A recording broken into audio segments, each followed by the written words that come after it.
¿Quieres empezar ya? No, quiero uno de estos. No quiero ninguno de esos. El que siempre va a funcionar. Bueno, venimos aceleradas, como podéis ver. Buenas tardes a todas.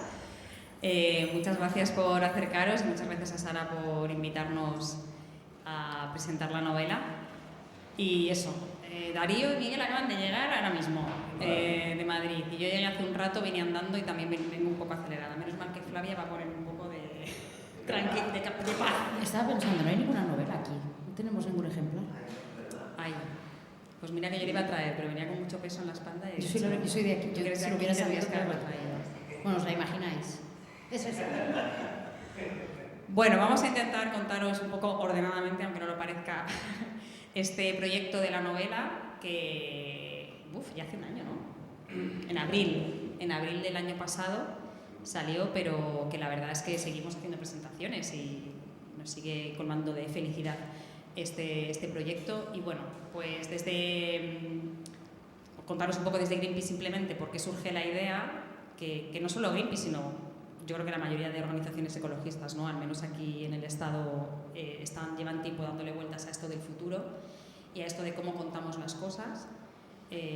¿No? Desde Greenpeace siempre tenemos esa como obsesión, obsesión, ¿no? De hablar de soluciones, de alternativas, y no hay mensaje que nos salga, pero tenemos que hacer esto y tal, y el resto de organizaciones igual. Pero sí que es verdad que aún así veíamos como que ese mensaje de la solución, a pesar de un mensaje siempre de soluciones, estamos rodeadas por tantos mensajes de distopías, de futuros aterradores, como que empezamos a darle vueltas a la idea de que a lo mejor había que cambiar también el tono y la forma en la que contamos las cosas y ver si éramos posibles no solamente hablar de soluciones reales, sino de ponerle imágenes y palabras a futuros posibles, ¿no? Posibles dentro de los límites del planeta y que nos apetezca vivir a todas en ellos. Entonces, bueno, pues una de las cosas que había surgido, ¿no? de otros compañeros que estaban en la organización era juntar a autores y autoras de novela gráfica para hacer un libro conjuntamente. Y os voy a contar un poco cómo fue el proceso y luego ellas también contarán cómo lo vivieron ellas, ¿no? Yo creo que es lo más rico también, porque una de las virtudes, yo creo, de todo este proceso fue que es verdad que hay autores que sí que venían más del mundo ecologista, pero otras no. Y entonces les hicimos como una escuela de reeducación así en un par de días. Les hicimos un gulag ecologista. Entonces hicimos como unas jornadas de un par de días en la sede de Greenpeace en Madrid, donde estuvimos hablando un buen rato sobre la situación del planeta, porque bueno, que es necesario conocerla, ¿no? Para coger conciencia de dónde estamos. Y bueno, pues esa fue como la parte de la depresión un poco, pero bueno, lo llevamos bien. Somos 9 dibujantes en total del libro, de unas colonias. Los 9, además era verano. Los 9 sentados escuchando. Sí. Muy raro. Son 9 autores y autoras y 7 historias, porque algunas son por pareja. Y nada, y después de eso, una de las cosas que queríamos también como resaltar, precisamente por esto que os contaba, ¿no? de siempre estar planteando alternativas y soluciones, era ser capaces de imaginar futuros que además se basen en cosas que ya existen, ¿no? Que son futuros pero que realmente están agarrados a algo que puedes pensar en ellos y puedes imaginar en ellos, porque realmente son cosas que ya están pasando, ¿no? Y cómo podemos hacer que esto sea el mensaje general y sea lo que podamos visualizar más allá de ejemplos concretos, ¿no? ¿Por qué las miradas que tenemos hacia el futuro no pueden ser este tipo de alternativas que ya existen? O sea, sabemos por qué no pueden ser, porque nos rodean relatos y ficciones y series de televisión y pelis, y lo que vemos, lo que nos cuentan en las noticias siempre es como negativo y distópico. Entonces sabemos que es por eso, pero a la vez sabemos que existen alternativas y que además las personas que las protagonizan son felices. Y son muchas veces mucho más felices que su vecino de enfrente, porque precisamente son cosas que se hacen en colectivo y te permiten generar, además de menos impacto en el planeta, generar redes comunitarias y demás.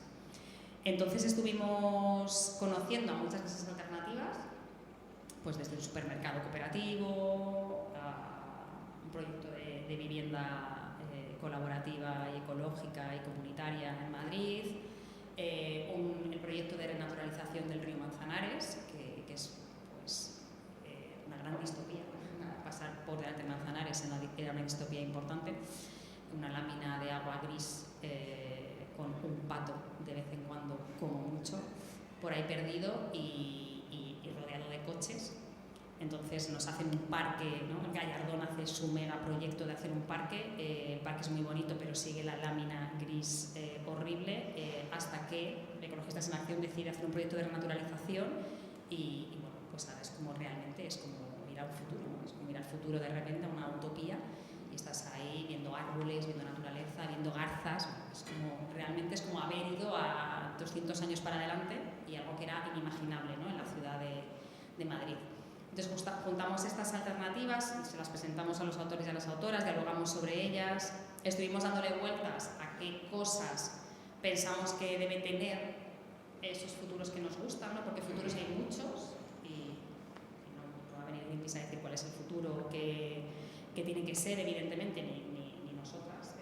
Pero sí que pensábamos que tienen que haber cosas que se tienen que dar si queremos que sea un futuro en el que podamos vivir todas y que nos permita que el planeta se mantenga, ¿no? Para las que todavía no han llegado. Entonces, bueno, pues ahí estuvimos hablando de cómo reducir el modelo productivo y el modelo de consumo, en cómo hacerlo más colectivo, más comunitario, más feminista, y bueno, pues cómo que esté fundamentado en las energías renovables, en otro modelo de transporte, en otro modelo de alimentación, y pues fuimos ahí desgranando distintos elementos que se gestionen los conflictos de otra manera, que pueda haber acuerdos globales, ¿no? O sea, pensábamos mucho en lo local, pero también como a nivel global, qué cosas se deben dar para que esto realmente cambie, porque la situación lo requiere, ¿no? Requiere cambios locales, pero también requiere como de muchos cambios a nivel global.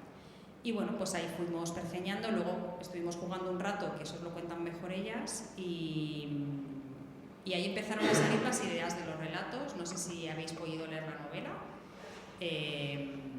Pero si no lo habéis hecho, pues os animo a que lo hagáis, porque son relatos muy diferentes. Estuvimos también diseñando para que los relatos trabajasen temáticas diferentes y tonos también diferentes, pues más desde el humor, más desde la fantasía, para que quedara pues, un libro diverso y que pueda pues eso, recoger diferentes gustos también, ¿no? De qué historias nos gustan. Y yo creo que no me voy a enrollar más, luego seguimos hablando conjuntamente. Yo creo que podéis contar lo que os apetezca, hablar de vuestra historia. Yo creo que Darío y yo coincidimos bastante en cómo nos sentimos un poco en esas jornadas.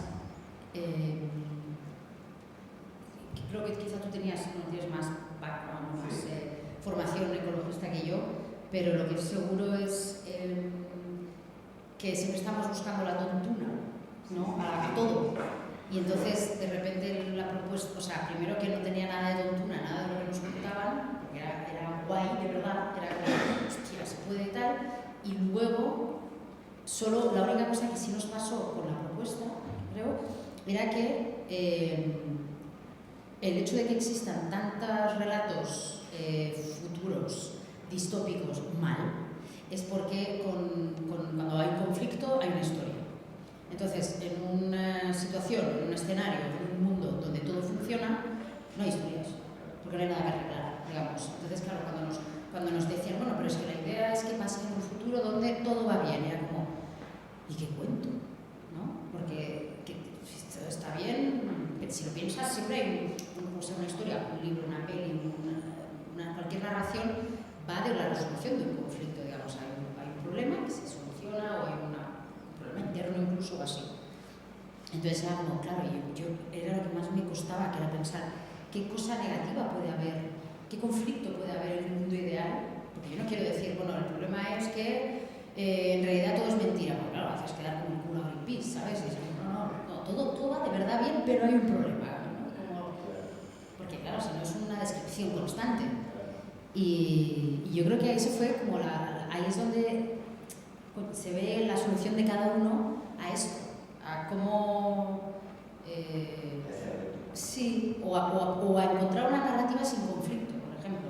Que yo creo que Cristina y Miguel Ángel lo hicieron así, como una descripción más en loop, o sea, como... Pero yo en mi caso me acuerdo de eso, que a mí también me costó hacer una historia, porque yo no hago historias largas. Pues yo pienso que es verdad que eso pasó, pero quizá tú acabas de decir lo de un mundo ideal, claro, eso sí que te ha desarmado. Un mundo ideal es durísimo, porque ahí es como que todo el mundo está en una especie de trip y de felicidad. Claro, yo diría que viviendo de un mundo que es un desastre, que desde el que partimos sería un mundo más razonable, digamos ese. Entonces, en un mundo más razonable, simplemente si hay humanos, conflicto va a haber. Porque, o sea, tú estás ideal de la muerte con tus amigas o tus amigos en verano y hay conflicto porque están dicho no sé qué. O sea, a ver, que llevamos... Lo que pasa es que es otro tipo de conflicto. Ahora, también se me ocurre que se podrían hacer historias ecotópicas. ¿Qué pasa? Que nos gustan los psicópatas en serie, ponle. Y queremos ese tipo de conflicto que tampoco es que sea muy real en la vida. Bueno, pues un psicópata yo veo que puede ser... En un mundo ideal también puede haber psicópatas. Le decimos a Stephen King que haga el próximo. Pero bueno, digo, pero... Acabo de ocurrir una idea, Miguel, es buena esa, ¿eh? Porque hablamos aquí pensando en... Se nos ha ocurrido a todos. Pero es buenísima. Que trabajan a Ecotopías 2. Yo tiro una idea, por si alguien quiere hacerla, pues yo no la haré. Pero me acuerdo que hablando con una abogada criminalista, yo le preguntaba por qué parecía que, por lo menos en Estados Unidos, que en los 70 tiene mucho que ver las sociedades y tal, por qué en los 70 y en los 80 había tantos psico-killer y ahora no había tantos psicópatas asesinos. Aparecen y los hay, pero no tanto. Y ella me decía, porque ahora son CEO de empresas. Me decía, ahora el sistema te premia y termina siendo CEO de empresas. Entonces, claro, es verdad que si hacemos un mundo mejor ecotópico y acabamos con el capitalismo, vuelve a haber psico-killers, claro, porque los CEO de empresas ya no tienen trabajo. Entonces, ¿qué hacemos con los psico-killers? Ahí hay una buena idea para una ecotopía. Es verdad. Bien, Miguel, tú no querías, pero has dado una idea. Bueno, mira, todo lo que sea. No puede dejar de crear. No, de verdad que cuando teníamos este rollo, a mí lo que más me impactó, pues yo decía, wow, un mundo sostenible, no es un mundo ideal ni sin conflicto, es sostenible. A mí lo que más me impresionó fue las charlas y aparte el contacto con las experiencias reales de cooperativa energética, que hay un barrio en Rivas que viven, que se pusieron hace 10 años, todos los vecinos pidieron unas soluciones en Europa, se pusieron placas solares que con Rajoy se quisieron matar porque le pusieron un impuesto al sol, pero ya sabemos lo que es el PP con estos temas, ¿no? Pero que luego ahora, después de 10 años, no es que se ponían esta cosa súper individualista de yo vivo en ático, entonces me la pongo para mí. No, yo vivo en el tercero, da igual, nos ponemos de acuerdo todos los vecinos, todos los que tienen ático lo ponemos ahí, lo pagamos entre todos, obviamente guardamos esa energía y la dividimos por todos los que somos. Y ahora muchas veces la compañía energética les pagan a ellos porque tienen excedente de energía. No sé qué habrá pasado ahora con el apagón con ellos, pero si realmente tienen... Se quedaron sin luz también. Maldito. Está conectado a la red. Claro, está conectado a la red, claro, red energética. Pero yo decía, entonces es verdad, pues puede ser, pues tú puedes existir. Bueno, la cooperativa de vivienda, que de hecho Nerea vive ahí, digamos, en una cooperativa de vivienda que también es acojonante, porque es como que entre un grupo de gente lo hace como cooperativa, no tienes tú el piso, sino que construye las viviendas, todos tienen espacios públicos comunes, tienen un ático para todos, un dental, un jardín para todos, bicicleta para todos, herramientas para todos, que eso aquí con Flyer nos impresionó un montón. Sí, bueno, y era como muy lógico de hecho, yo estoy empezando, que sepáis, a implantarlo en mi edificio, que somos pocos, somos 3 pisos de vivienda, o sea, somos 7 viviendas, digamos, y he avisado a todos de que tengo impresora, porque es una cosa que ya no se usa casi. Y he pensado, ya verás tú que ahora la gente vuelve a usar impresora por Vinted o a la cosas que te hacen imprimir que no se vaya a comprar una impresora. Entonces les he dicho a todos, los conozco a mis vecinos, que sepan que tengo impresora. Entonces, que por ahora hay tinta, y si se acaba, pues si alguien viene mucho que traiga tinta. Pero he pensado, ya una cosa ganada, porque, o sea, con que hubiera un taladro, o sea, cosas realmente que se usan así como muy habitualmente, podría haber solo una. Y de hecho, de ahí lo de comunicar con los vecinos y lo que dices de la herramienta que hubo de la vuelta el día del apagón, pues no venía de ahí, venía de aquí. Y que todas las cosas hasta que tocaste. Pero que era una vida eso, que era un tipo de edificio que yo en sus casos pienso en un rodillo, ¿no? Con esas ciudades vacías y tal, y el tipo que tenía una lista delante donde todo estaba check, como que sí, pilas, agua, radio, tal, y sin marcar la casilla de haber entablado una mínima relación con tus vecinos de hace 5 años, porque son los que de verdad te salvarán en el caso de... Y a mí me pasó que en el día del apagón yo pensé, mierda, tengo vitrocerámica, o sea, el primero comer. Y pensé, mierda, si esto se alarga, no tal. Y de repente empiezo a oler a ajo fritito y digo, coño, que la Mabel y Adolfo tienen gas. Pues ya está, estoy salvada. Claro. O sea, no me muero de hambre porque los vecinos de abajo tienen gas. Y de ahí venía la cosa. Y entonces esta parte también es importante contigo, nos dimos cuenta de la desinformación que tenemos muchas veces o del efecto clickbait, que era como lo que nos han vendido lo hippie, ¿no? Sí. Y la idea de colectividad o de comunidad y de pensar, ¿no? Poliamor... yo quiero mi privacidad. Sí, ¿no? Esa idea, ¿no? Así como de todo como... Y yo era pensar en eso y pensar, ni jarta vino. O sea, a mí que me dejen en paz, yo no quiero hablar con nadie, yo no quiero vivir en comunidad, yo quiero vivir sola, he conquistado mi terreno, no quiero... Y ahí entendí que no tenía que ver con la invasión de la intimidad, o sea, que era como... Con Charlie Manson, no tiene que ver con Charlie Manson, compartir recursos, la familia, claro. No juntarse cada mañana y decidir aplaudiendo qué se va a hacer y qué no, ¿sabes? A mí lo que más me impresionó del apagón, fíjate, de vivir en mi edificio, vino gente a pedirnos bicis, casa saben que tenemos muchas bicis, o sea... Pero eso, bueno, no me impresionó tanto, pero me impresionó una vecina nuestra que tiene un hijo mayor con una discapacidad. Él va todos los días a un centro que está muy lejos. Y ella, un momento a las 4 de la tarde, salió allá a la corrala y dijo, me voy a buscar a Javi. Y yo le dije, ¿a dónde? Dice, Javi va a un centro que está muy, muy lejos. Y era como, ¿a dónde? ¿Cómo? Pues, entonces, porque ella estaba muy nerviosa, ¿no? Entonces, claro, como salió a la corrala y estábamos todos ahí, pues entre todos la tranquilizamos y fue como, espérate, Javi está con sus monitores... ya sabremos algo, no pasa nada, tal. Entonces ella se relajó y se puso ahí conmigo a bordar en la corrala. A las 2 horas vino una madre del centro que se había venido andando hasta en nuestro edificio porque estaba muy nerviosa y necesitaba hablar con Nati para ver qué hacían, pero claro, yo decía, si Nati hubiese vivido sola, también estaría igual de nerviosa y las dos se habrían ido. Entonces ella tuvo que venir a nuestro edificio para allí tranquilizarse, o sea, simplemente, o sea, esa tranquilidad de conocer a tus vecinos, ya no que tengas energía o comida, o sea, simplemente poder salir y hablar, claro, y que de repente entre todas, pues como, a ver, ya lo solucionaremos, tranquilízate. Entonces, una mujer que se vino desde la otra punta de Madrid, porque no encontraba con qué tranquilizarse, ¿no? Entonces, a mí eso me impresionó mucho y ahí estábamos con tu viñeta. Lo hablábamos con Miguel en el tren, bueno, lo hablábamos primero en Greenpeace cuando hicimos todos los talleres para hacer el cómic de Ecotopía, de pensar en ese mundo sostenible, con una red humana y no individualista y tal, que en general todos los relatos como que nos vienen y que nos han vendido desde pequeños, porque vivimos en Occidente, en una sociedad capitalista y tal,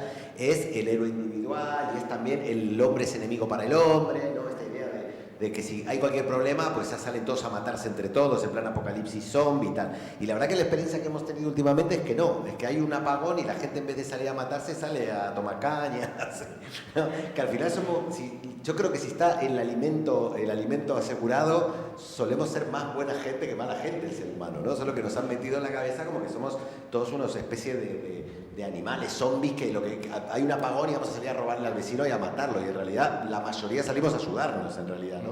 Y eso da mucha seguridad. Creo que en países como Argentina, en Buenos Aires no pasa, pero por las diferencias sociales que hay. Y eso es una retroalimentación muy chunga del capitalismo, porque si hay barrios tan pobres que no tienen para comer, obviamente van a salir a intentar robar supermercados cuando haya algo así, y eso les justifica a las clases medias y altas el gasto en seguridad, y el hombre es el peor enemigo del hombre. No, lo que es el peor enemigo para el hombre es el hambre, digamos, no el hombre, ¿no? Sí, no, lo que es curioso es que cada vez que un poco la máquina a la que todos estamos engarzados se detiene, a priori hay como un miedo de no se puede hacer nada, qué peligro, qué va a pasar, pero lo curioso es que lo que emerge es un comportamiento social muy por encima del que hay cuando está la máquina en marcha, o sea, y es ese detenerse que pasó con la pandemia un poco, que pasó el otro día, o sea, y es verdad que no pasa, y que es lo que cuenta Rebecca Solnit en Un paraíso en el infierno, que es un libro también que os recomendamos, en el que ella habla sobre la experiencia del Katrina en el 2005 en Nueva Orleans y cómo, frente a cómo se informó de lo que allí pasó, que aquello era un pandillaje y un desastre, pues realmente lo que pasó es que hubo como un fervor de vida social y de cooperación, pero claro, a los medios, mucho menos a los medios estadounidenses que tiran siempre por el otro extremo, pues era lo último que querían la última imagen que querían contar de una ciudad en ruinas es que de repente la gente estaba incluso más contenta porque estaban cooperando y socializando como nunca lo habían hecho. Entonces, pues se quedó ese relato, esas narrativas como chunga, apocalíptica, ¿no? Esta cosa del hombre es un lobo para el hombre, pero la realidad, y lo hemos visto un poquito, y se vio también en La Habana de Valencia, o sea, sucede una cosa terrible que bloquea también los transportes de total, y lo que veis, ya os acordáis, las imágenes de miles de personas saliendo de la ciudad de Valencia a ayudar, o sea, claro, no, de repente esa visión de somos tóxicos, somos egoístas, somos competitivos, se rompe, y es más, Rebecca Solnit ya lo comenta en el libro, pero yo creo que aquí todo el mundo, si ha tenido una pequeña experiencia de esta de ruptura de la máquina, es que la gente incluso de repente tiene una vivencia especialmente intensa, puede ser que hasta hermosa o alegre o ilusionante, porque de repente te ves que de esa sensación y de ese relato de vaya mierda, todos en el metro, no sé qué, cuánto, de repente te empiezas a reconciliar con la gente que tienes alrededor, o sea, con los que son como tú. O sea, que hay mucho que trabajar ahí, en lugar de seguir alimentando un relato que ya sabemos que no es verdad, porque todos lo hemos experimentado, o sea, más bien darle la vuelta y decir qué bien nos haría un poquito de parón de la megamáquina, a todos. Lo que pasa es que el reto que yo os quería preguntar, que tiene que ver con lo que decía antes Flavia, del reto de contar historias bonitas, porque las historias de la novela no hay una catástrofe y de repente todos nos ayudamos, no hay un problema, ya están situadas más allá del problema, ¿no? O sea, como que están situadas en algunas dentro de, no sé, ya está muy lejos, ¿no? No, pero 100, 2180. Entonces ya están. Yo puse 3000. También igual. Claro, entonces es como que ya te cuentan una historia de un sitio que está bien, ¿no? Entonces, claro, el reto que Rebecca Solnit lo cuenta también en el libro, que el reto, y nosotras, yo que estuve con Cois, un compañero que ha trabajado mucho en las utopías, haciendo un estudio sobre las iniciativas comunitarias que surgieron en la pandemia y los aprendizajes que sacamos de esas iniciativas, y el aprendizaje era como que son imprescindibles que existan estructuras comunitarias previas, ¿no? Que movilicen eso. Y lo que Rebecca Solnit dice en el libro es como cómo hacemos para que eso no pase solo en las catástrofes, ¿no? Para que entre pico y pico, en los valles. Entonces, claro, lo que vosotros habéis contado es el valle, ¿no?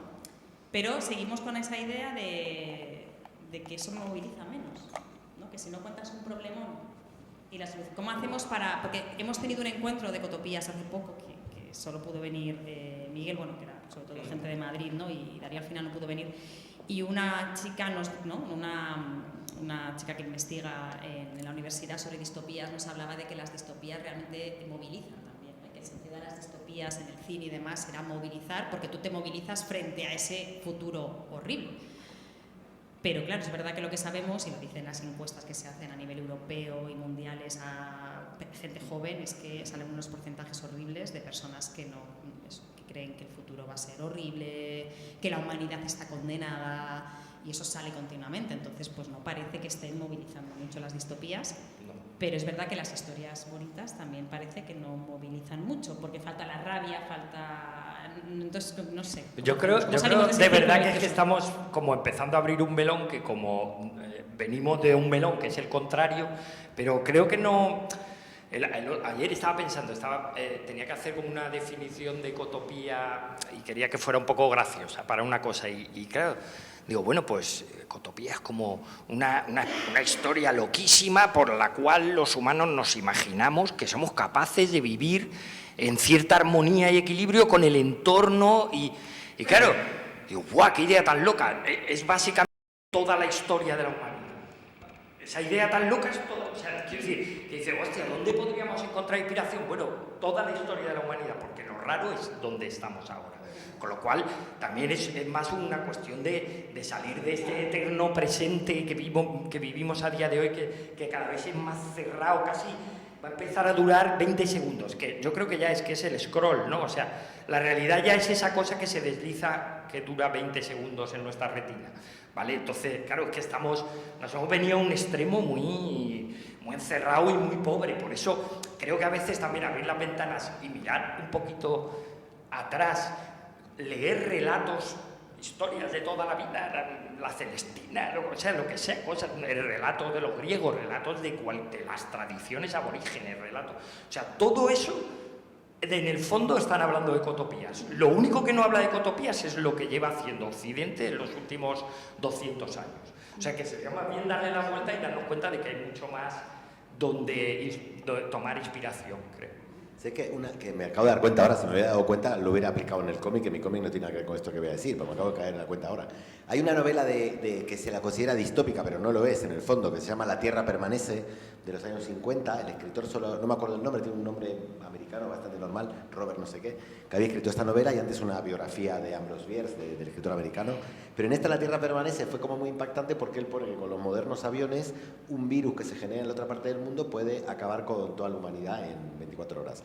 Y pasa eso en el cómic y en realidad, en el cómic, perdón, la novela, La Tierra Permanece, que empieza con una frase, no me acuerdo si era de Sócrates, de algún griego, que es el hombre pasa y la Tierra permanece.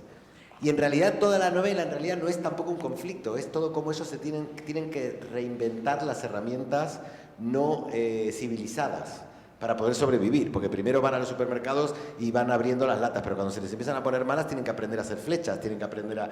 Y entonces me estoy dando cuenta que eso es por ejemplo, a nivel comedia, una ecotopía es muy bueno el desaprender como comedia, ¿no? Imagino los jóvenes que ya están en esa ecotopía burlándose de los mayores, que seríamos nuestra generación, ¿pero dónde vas si no hay móvil? ¿No? Como, si el móvil lo tenemos todo. Eso ya pasa, ¿eh? Eso ya pasa sí. Con el tema del feminismo, que a menudo decimos que es no tienes que hacer nada, no tienes que aprender nada, tienes que quitarte lo que te han metido, ¿no? Quitarte el patriarcado, así como todas esas ideas. Que es un conflicto de desaprender. Y la gente joven, la más joven, ahora está empezando a estar un poco más líquida, que digo yo, ¿no? Menos rígida con ciertos conceptos. Y sí que de repente les cuentas cosas, o sea, cuando se enteran de los roles de género tan fuertes que aún nos duran, pero nuestras abuelas no flipan como si habláramos de hace 400 años, pero sí que hay cosas que es del rollo, ¿en serio? Y es como, sí, o sea, ya vemos que hay eso.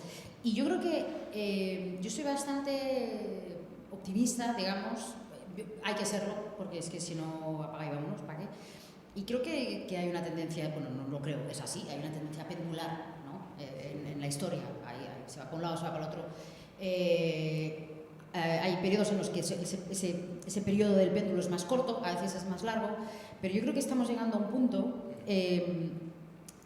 estamos en una fase de lo que tú dices, que las cosas se han acelerado muchísimo, ¿no? Y que todo es un vistazo muy fuerte, tal, exactamente lo que dices, el scroll, los reels, ¿no? Los TikToks, todo es como mucha información. Se está saturando a sí mismo este sistema. La gente por sí sola se está dando cuenta de que no quiere mirarlo tanto. Se está buscando maneras todavía, o sea, y yo considero que o sea, hubo un tiempo en el que pude pensar que yo era mejor que los demás por darme cuenta y que la gente era tonta si estaba enganchada a TikTok, y luego te vas dando cuenta de que son víctimas, como la mayoría de veces que la gente hace cosas mal, es víctima de algo, y te das cuenta de que está montado para ser súper adictivo. Entonces, que lo bueno es que no nos están haciendo falta, ha habido pocas víctimas de este sistema, digamos, o sea, la gente no se muere de mirar demasiado las redes, menos mal. Supongo que hay gente que sí que habrá tenido estragos más fuertes, pero que en la propia vida de un solo individuo ya se está dando cuenta, digamos, no ha llegado a durar una generación entera. O sea, de la misma forma que hay gente que dice esto va a peor, yo creo que estamos alcanzando el cupo, ¿sabes? O sea, sí. O sea, la gente, ya nadie está orgulloso de estar todo el rato. Que decimos, la gente que se dedica a vivir dentro de eso, por ejemplo, influencers, o sea, que todo lo que hacen lo hacen en base a contenido que va a haber dentro de tal, ya están medio mal vistos, digamos, o sea, ya no son héroes. La gente se instala apps o sistemas para que el móvil les avise de que llevan unas ciertas horas. La gente se va los fines de semana e intenta hacer retiros sin teléfonos. Es decir, ya no lo asociamos a algo positivo, ya no es cool usar mucho el teléfono. Entonces, yo creo que ahí se está abriendo una grieta. ¿Y qué pasa en un apagón? ¿Qué pasa en una dana? Que todo el mundo va en masa y tal. Que yo creo que estamos en la cúspide de una oda que ha habido al intelecto, al impalpable, ¿no? O sea, cuanto más sepamos, mejor. Solo de aquí. Y de repente nos estamos dando cuenta que necesitamos hacer cosas físicamente, presencialmente, ¿no? Y de repente esa frase de las abuelas o abuelos idiotas, porque los hay, porque existen abuelos idiotas, que te dicen, a ti lo que te falta era vivir una guerra. Es como, pues parece ser que sí. Oye, ¿sabes? O sea, parece que te tengo que tener envidia de que tú... o sea, ¿qué pasa? Que estamos en un momento en el que hay gente que parece que tiene derecho a decirnos esto. Y es que o sea, hemos crecido. Yo aún tuve la suerte, por ejemplo, en la universidad no había móviles. Siempre lo digo, qué suerte, ¿no? En tercero de carrera empezaron a estar más y ya se torció el mundo. Pero cuando pasa algo brutal físicamente, en el plano real, la gente está muy dispuesta a ayudar y a saltar porque estamos sedientos de realidad, yo creo. Entonces, una brecha hay. En el libro lo que hacemos básicamente es poner ejemplos de que si las cosas siguen yendo bien, hacia dónde se puede llegar. O sea, son 7 ejemplos, no estamos todos de acuerdo en lo que pasará.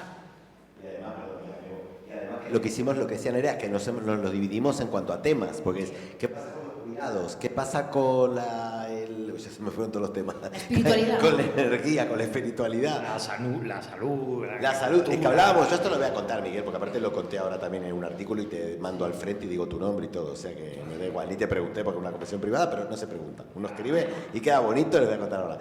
Hablábamos en relación a esto, porque lo hablábamos en Greenpeace, que claro, en mi caso yo soy ateo militante, antiteísta casi. O sea, pero claro, si estás hablando de que vas a hacer un tejido social y un mundo más, tendremos que respetar lo que creen los demás. Entonces, claro, yo soy antiteísta porque hay una institución que se me ha impuesto toda la vida, pero en un mundo libre yo no sería antiteísta, en un mundo donde es institución. Con lo cual, hablábamos con Miguel de qué mal, cómo se nos escapó, cómo se nos escapó esa tortuga, ¿no? Cómo cuando surgimos las izquierdas planteamos... planteamos lo de la inexistencia de Dios, porque obviamente las instituciones religiosas eran un poder fáctico que estaban con los estados, digamos, para proteger los privilegios capitalistas de las oligarquías, ¿no? Pero realmente en un mundo así ideal no solo hay que aceptar las creencias de los demás en Dios, sino que casi que hay que intentar buscar una especie de pensamiento más allá de lo humano o metafísico que podamos compartir también con esas otras creencias, con lo cual para alguien tan materialista y ateo como yo ha sido casi un conflicto ese aprendizaje de poder aprender eso, porque todo me sonaba un poco lo que decías también, para esto que la Pachamama voy a poner a bailar y ahora soy súper fan, vamos, a mí me encanta el libro de los guaraníes, de los mapuches, de tal. Ese prejuicio con la Pachamama, sí. Que viene un poco de... No, yo soy fan de la Pachamama porque soy fan de nuestra época, pero ahora. Pero que, claro, yo entiendo una reacción, por supuesto, ante los dioses, claro. Estos señores enfadados. Sí, de monoteísmo, claro.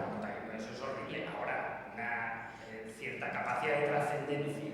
No, lo que pasa es que algo sagrado. Mientras que quise saber que soy átomo y que por suerte no va a quedar nada de la neurosis que tengo en la cabeza cuando me muera y que mis átomos serán plantitas y eso ya porque la historia de Miguel es la más espiritual. Sí. Bueno, yo me aventuro más, yo digo que eso. Pero voy a lo pragmático. Creo que nuestra relación entre nosotros y con el mundo sería mejor si logramos sentirnos parte de un ser más allá de nosotros, que es la naturaleza. Con lo cual, eso, aunque a mí no me guste, tiene algo de espiritualidad que yo detesto la palabra espiritualidad. No, yo creo que es material lo mío, que es material. La relación con la naturaleza y con el cosmos y con el universo es material realmente, ¿no? Y eso me gusta. No es tan material, yo pienso como tú, pero no es tan material, sino empírico. Es decir, lo puedo demostrar, puedo ver. Claro. Entonces, pero porque de un lado al otro, es decir, a mí me han criado mal en el sentido de demasiado científica, ¿sabes? O sea, dices, no, a la más mínima que alguien, todavía me estoy quitando, yo lo reconozco, o sea, que alguien cree en algo, me da igual, monoteísta o ancestral, dudo. Y no. ¿Tu padre es un científico? No, los tuyos. Claro, por eso digo, por eso a lo mejor yo sí tengo mi padre por dar por culo, ¿sabes? Mi padre era ateo y materialista, pero de Pero mi madre no, me mandaron a catecismo y toda la movida. Y yo entré a ver, como dice el chiste de Woody Allen, entre el Papa y el aire acondicionado y el aire acondicionado. O sea, me mandaron a catecismo y mi padre era ateo y luego aquí en misa, dice de mi padre. Normal. ¿Espiritual porque tus padres son científicos? No, pero quizá también pueda haber ya creo que, por ejemplo, Goethe, el autor que también era científico, él tenía un acercamiento distinto a la ciencia. Él creó un concepto que se llama el empirismo delicado, que nos hablaba de otra manera, que estaba entre, bueno, pues entre el método científico y cierta visión poética y trascendente de la vida y de la naturaleza. Claro, el Occidente dijo, para el carro esto nos sobra, nosotros queremos sacar rendimiento a esto, porque ahí se empieza a juntar con las tendencias productivas del protocapitalismo, y eso ha llevado a la ciencia, digamos, en una dirección que yo creo que no es la correcta, o no es la ideal. Entonces, sí, ahora yo es que creo que son dos cosas compatibles. O sea, igual que es compatible el conocimiento intuitivo que te da, por ejemplo, la poesía, o el arte a veces, que tiene esa capacidad de adelantarse casi visionaria, la ciencia no trabaja ahí. La ciencia es las visiones no le tocan, la ciencia es como una cosa muy metódica, muy lenta, muy paciente, no excesivamente épica, porque es lo contrario de la épica, es más épico o algo religioso, una visión intuitiva, poética, no sé qué, ¿no? Pero por eso, pero hay que saber, la ciencia es una herramienta que nos sirve y es buenísima para una serie de cosas, pero tenemos otros dispositivos y yo creo que o sea que nuestro mundo a día de hoy es absolutamente intrascendente, o sea, no hay nada, porque el Dios verdadero de este mundo es el dinero, que es la cosa más intrascendente del mundo. Entonces, tenemos que volver a, como dice la autora, la de Calibán y la bruja, Silvia Federici, ¿no? Que tiene un libro que se llama Reencantar el mundo, ¿no? Vale, bueno, un libro que ha sacado en estos últimos años, que yo no me he leído, pero solo el título es que veo que esa es la idea. Pues es un mundo desencantado, un mundo en el que solo lo usamos y lo tiramos y lo destrozamos y ya está, y nos vamos a morir todos un nihilismo. No, pues hay que... Y ahí yo creo que hay que vencer un poco los prejuicios que creo que todos tenemos por vivir en este mundo y reconectar con esa especie de como admiración maravillada de que hay algo sagrado ahí, creo. Yo a mí lo que sí, sin creer en lo sagrado, como sagrado, sí que me parece muchísimo más guay, por no usar ningún término, muchísimo más guay, cuando a mí que sí que me gusta mucho la historia de los pueblos originarios de Sudamérica, porque vengo de ahí, y como yo pertenezco a los colonos que nos cargamos su cultura, pues por lo menos siento el interés de ver, y sí que me parece que muchísimos de esos pueblos que no habían sido civilizaciones, que no eran incas, mayas, hablo de los cazadores recolectores, que vivían donde había recursos y se mudaban y no sé qué, y tenían otros sistemas de organización social y también de religioso, otro sistema de creencias. Ese tema en general me pasa con Aoniken, que es de la Patagonia, o incluso los mapuches y tal, que me parece muchísimo más interesante. Primero porque no pone como a Dios a un ser que se parece al ser humano y que encima es hombre, sino que son animistas, cada elemento de la naturaleza es parte de ese Dios gigante que somos todos y tiene alma y tal, y eso permite también sentirte parte de algo, de alguna manera, no solo del grupo, sino del grupo, de su entorno, o sea que el grupo no se diferencia de su propio entorno, que en cambio con los monoteísmos que tenemos, que empiezan habrán empezado con otros, pero con el judaísmo, luego el catolicismo y luego el que tenemos, musulmanismo, los musulmanes, claro, es un Dios que es un ser humano y por lo tanto, como somos hijos de él, tenemos derechos sobre la naturaleza porque está hecho para nosotros. Y en cambio, claro, si tú en realidad eres igual que una ardillita, pues hay una comprensión de cuál es nuestro lugar en el universo mucho mayor.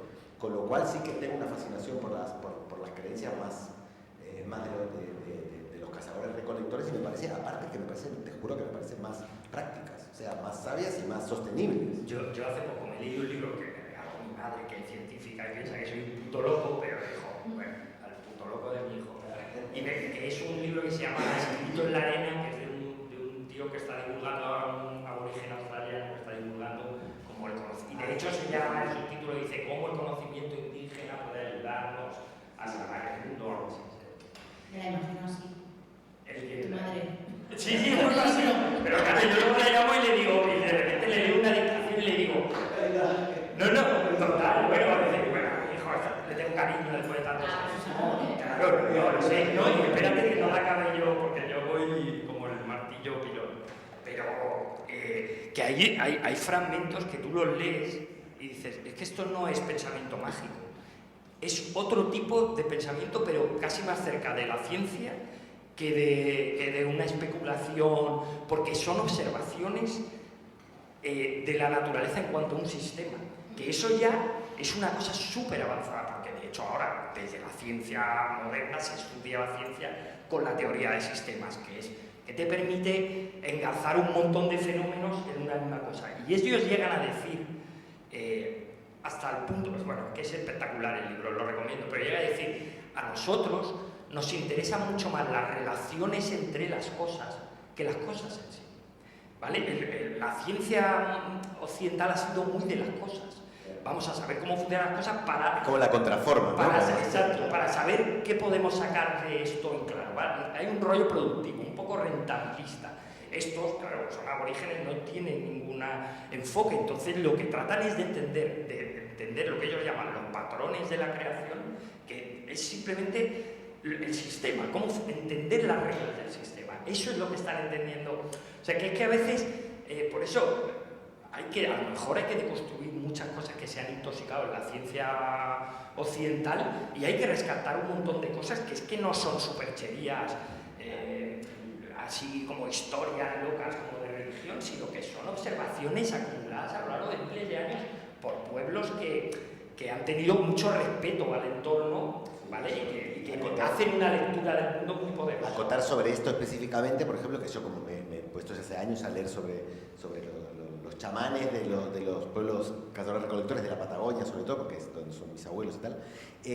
Y claro, yo se le digo mucho a amigas y amigos que no están metidos en estos temas, pero que de pronto le pagan una pasta a un gilipollas que se hace chamán, que dice que es chamán en Mallorca, que no, que eso lo que están haciendo es pagarle un dealer con una excusa cultureta. Eso no es un chamán. Con atrezo, ¿no? Que no confundamos tampoco, porque el capitalismo también se alimenta de estas cosas, que el chamanismo era iniciación a la pubertad, iniciación a la vida. Tenían los tíos también conocimiento medicinal de las plantas que los rodeaban. No era alguien que te metía una droga alucinógena en la boca para que fliparas y pensaras en ti mismo, que eso es a mí lo que me pone más nervioso, que el capitalismo lo convierte todo en algo individualista. El chamán lo que hacía era al revés, hacerte parte de un todo. Y en cambio, los que se dicen chamanes en Occidente, que lo único que han hecho es copiar la ayahuasca para que no se le muere el paciente, y con el sapo bufo a alguno se le ha muerto, es para que te conozcas más a ti mismo, ¿no? Pues estamos intoxicados de nosotros mismos. Yo lo que quiero es salirme de mí mismo, no quiero estar más conmigo mismo, déjenme en paz conmigo mismo. Y entonces es una diferencia fundamental, por eso digo, no hay que confundir con los estafadores que hay ahí, pero sí que me parece a mí que hay ahí... digamos, algo a rescatar de verdad. O sea, que como hemos sido los colonizadores, hemos sido el imperio, nos hemos cargado un montón de cosas que yo sí que creo que pueden llegar a salvarnos mucho cuando nuestra relación con el entorno y nosotros mismos. O sea, que yo creo que la inercia al final... ¿Dónde se puede adquirir el libro? Pues Estaba pensando en la librería más cercana, pero en todas las librerías, yo creo. a cualquier librería lo puedes pedir y te lo traerán. ¿Ecotopías?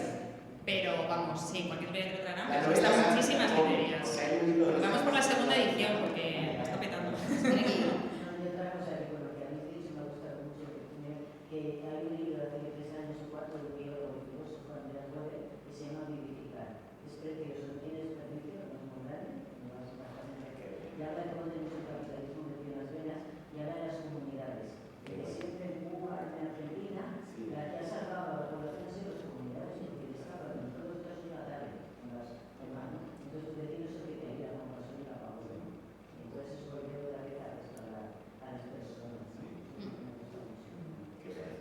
Muchas Sí, gracias mi por es venir. el favorito. Pero en realidad yo iba a decir que, o sea, que al final es la inercia la que hemos llevado también al modelo científico que se ha metido en las instituciones y en la forma de tomar decisiones, porque la ecología se centra en las relaciones entre los sistemas. O sea, el ecologismo, claro, ¿no? Y con Yayo siempre hablamos de esto. O sea, el problema es que luego cómo se gestiona un río o cómo se gestiona un bosque, al final sigue siendo con esa mirada parcelada, ingenieril. Claro, que no hay ecólogos y ecólogas en las universidades estudiando desde hace décadas las relaciones complejas. Mira, otra cosa que creo que las ecotopías deberían de tener en cuenta y que también lo dicen los aborígenes es que hay una cosa que ancla el conocimiento y que es muy importante, que es el estar apegado a un territorio. Por ejemplo, no es lo mismo cuando un ecologista, aunque sea ecologista, pero es un científico y tal, tiene que decidir sobre un río que está a 400 kilómetros de donde vive. No es lo mismo que sea el río del que tú bebes, ven tus hijos, ven los animales, yo qué sé, el río vertebra el territorio. Entonces, Occidente, el pensamiento filosófico, científico, ha tendido mucho a la abstracción y para, por ejemplo, los indígenas la abstracción es un peligro. Dice, bueno, sí, pensamiento abstracto, porque hay que tener un gran pensamiento abstracto para entender los sistemas y las relaciones, pero siempre tú tienes los pies sobre un territorio que es el que te da un lugar desde el que aproximarse, un lugar del que tú te haces cargo, que cuidas, el que te da los medios para subsistir. O sea, es que por eso creo que hace falta otra vez esa reconexión con el territorio. Vamos, quiero decir, y ahora lo que pasa es que estamos en el pico de la hiperglobalización, que es que incluso aunque seguimos anclados a un territorio, vives en Barcelona, pero estás mirando tiendas multinacionales, viendo a extranjeros que ni viven de aquí, luego tú viendo películas que hacen en la otra punta del mundo. Pero quiero decir, cuando baje un poco esta ola, porque yo esto lo veo como una ola, y se amanse un poco, hay que mirar hacia las comunidades y hacia los territorios, creo, porque eso va a dar muchas pistas de qué es lo que hay que hacer. Yo creo que de hecho, a mí me pasó, siempre lo cuento, ¿no? Que a raíz de hacer este proyecto un año o así, a mí me cambió un mogollón. O sea, pasó esto, el efecto sistema, es decir, cuando empezamos el primer día en la lista de temas que se tocarían, tanto en formación como que querríais que se tocaran. En el libro pensé que eran dispares, no tenían nada que ver entre sí, ¿no? Espiritualidad y feminismo, incluso ecofeminismo, que yo pensé, ecofeminismo, o sea, yo soy feminista, pero soy ecofeminista. Y te acabas dando cuenta de que, hostia, que todo tiene que ver con todo, ¿no? Y que todo, pues mira, sí que hay un enemigo común. Por mi parte, yo creo que sí veía mucho un enemigo común hoy en día, que era la avaricia, digamos, la acumulación de todo, ¿no? La acumulación de todo, de cosas, de tiempo, de experiencias, de destinos a los que he viajado, o sea, cuanto más tenga, mejor. Y que una cosa tan tonta como hacer una simple asociación en mi cabeza y pensar, acumular mal, lo que sea, acumular mal, ¿vale? Y a partir de aquí vemos, en un año y pico, o sea, me ha dado un giro mis prácticas, mis hábitos, porque si estoy por ahí, lo primero que pienso, si veo algo que me gusta o así, pienso, ¿tengo en casa? Sí, no lo cojo. Así de tonto, aunque sean galletas, que haya una oferta muy barata. Ya no me importa qué valen las cosas, o sea, sí, pero no, o sea, aunque sea muy barato, si ya hay en casa, no se coge. O sea, eso es así. Luego, desvincular la acumulación de experiencias o destinos a el éxito, ¿no? No quiero ir a Bali, no voy a ir a Bali. ¿Sabes qué? No voy a ir a Bali. Y punto, lo asumo. Sé que no voy a visitar Asia, ya la fui a China, pero quiero decir, no, hay que ya asumir positivamente que hay lugares que no visitarás en tu vida y no pasa nada, ¿sabes? Luego, también hacer la asociación de que si algo tiene que moverse mucho para llegar a ti, es malo, ¿no? Acumular emisiones y cosas así. Entonces, y claro, me da rabia porque de repente me vuelvo como Miguel, ¿no? Soy alguien que yo miro a mi alrededor y veo que lo están haciendo todo mal, y yo tengo la solución, pero claro, no me hace caso, eso no es Miguel, eso soy yo. Y tampoco puedes estar diciendo a todo el mundo, no te compres la valleta que ya tienes en casa, y menos si es alguien que no conoces en el súper, ¿no? Porque yo soy la reina de decir, mire usted que detrás de las peras, ¿no? A Bali no se va. Pero sí que esto, y fue a raíz del libro de ver, o sea, por ejemplo, yo reconozco que de todos los cambios que he podido hacer hay un límite que tengo marcado. Sé que en algún momento caerá, pero que está en comer carne, ¿sí? O sea, es mi última barrera. Creo que soy casi perfecta, pero sigo comiendo carne, ¿no? Y no quiero ser perfecta, yo quiero tener un puntito imperfecto que es comer carne. ¿Qué pasa? Aún así soy capaz de reconocer que la forma de vida, o sea, ser vegano, es la correcta. Es decir, no, o sea, soy una carnívora que asume su error. Digamos, a mí lo que me jode, o sea, a estas alturas de la vida ya me molesta un carnívoro orgulloso, por ejemplo. Aunque yo lo sea, ¿no? Soy capaz de verlo y sé que es mi pequeña, mi lugar de confort, es decir, me hace feliz comer carne. Bueno, pues mira, chica, de todas las cosas que puedes solucionar, pues seguir comiendo carne por ahora, pues en algún momento quizá ya no. Pero para el argentino debe ser aún más difícil. Bueno, no te creas, porque yo de carne sigo comiendo, pero ternera como muy poco. Es decir, si me invitan a un asado me lo como, pero yo intento no hacerlo y como otro tipo de carnes y como menos. Sí que yo he tenido también a partir de, un poco antes de lo de Greenpeace, ya por otro libro que dice, que se llama El meteorito somos nosotros, sobre los informes de la ciencia sobre lo que dice el cambio climático, que ya me di cuenta que no era muy sostenible. Entonces, y por otro lado yo es que comía muy poca verdura, o sea, yo comía pollo a la plancha, no digo que comía hamburguesa, pero comía pollo a la plancha y tal, y sí que empecé a... Y esto hablando con una amiga que es también bióloga y tal, que hablábamos de cómo nuestras abuelas en eso lo tenían mucho más claro. Y no hablo por la guerra exactamente, sino porque justo yo saqué esta conclusión, que es mi frase, ¿no? Es que en la época de nuestros abuelos, olvidémonos de la guerra civil y del hambre que se pasó aquí, en general, si tenían 10 deseos y cumplían uno, en la vida se sentían realizados. Nosotros venimos después de la globalización y el hiperconsumo que tenemos, si tenemos 10 deseos y no cumplimos uno, nos sentimos frustrados, ¿no? Y entonces, y eso te marca todo un poco, ¿no? O sea, como que si mi abuela en La Pampa, que no vivió la guerra civil española y que era de clase media, que no pasó hambre, pero la proteína animal era un tercio de lo que se comía, me refiero. Ella hacía un puchero, que hay mucho maíz en La Pampa, con maíz, calabaza, tal, no sé qué, y el pedazo de carne, ¿no? Y yo ya mi generación nos podíamos permitir el lujo de comer chuletón entero y sin nada. O sea, ni una lechuga, nada, no, yo quiero chuletón, quítamelo verde. Eso ha sido lo que decías, el 0,1% de la historia de la humanidad. Entonces antes pues estaban contentos comiéndose un guiso de lentejas, un guiso de tal, y lo mismo, la energía la ahorraban, no porque tuvieran un concepto de ahorro de energía, sino porque en general se calentaban con leña, y entonces sabían lo que costaba mantener caliente la casa todo el día. Yo como prendo una calefactor, no sé lo que está costándole al planeta, pero si mi abuelo tenía que ir a echar leña, decía, hostia, ahorremos energía porque yo paso estar toda la noche echando leña. Entonces hay un aprendizaje, no es con nuestros padres por ahí, pero con nuestros abuelos, que yo creo que es importante, que es interesante, y entonces a partir de ahí sí que me planteé comer menos proteína. No logro no comerla, pero cuando voy a comer fuera suelo ir a vegano, eso sí, como no me hago en mi casa. Ahora cuando voy fuera me hago vegano, porque ya me cocinan y está guay. Y el tema de lo que nos pasó también, recuerdo, cuando estábamos en la formación, es que, por lo menos a mí, pero luego lo hablamos y a ti por lo menos también te había pasado, que era como, bueno, vale, entonces ya sabemos cuáles son las cosas que van mal, ya sabemos cómo tendrían que ir bien. Y ahora, o sea, yo me empecé a romper la cabeza el rollo cómo se puede hacer para hacer ese cambio, sin darme cuenta de que no era eso lo que se exigía de nosotros. O sea, no veníamos a decir, bueno, pues la transición se hará así, esta fase, esta otra, este año y tal, ¿no? Sino cómo, imagínatelo, que ya se ha podido solucionar, ¿no? Y de ahí la anécdota de mis ideas, de mis medidas, yo me hice un plan de cómo, qué había que hacer para poder llegar al futuro ideal, y uno de esos pasos era la gran castración. Que fue descatalogada. Yo estaba muy a favor, ¿eh?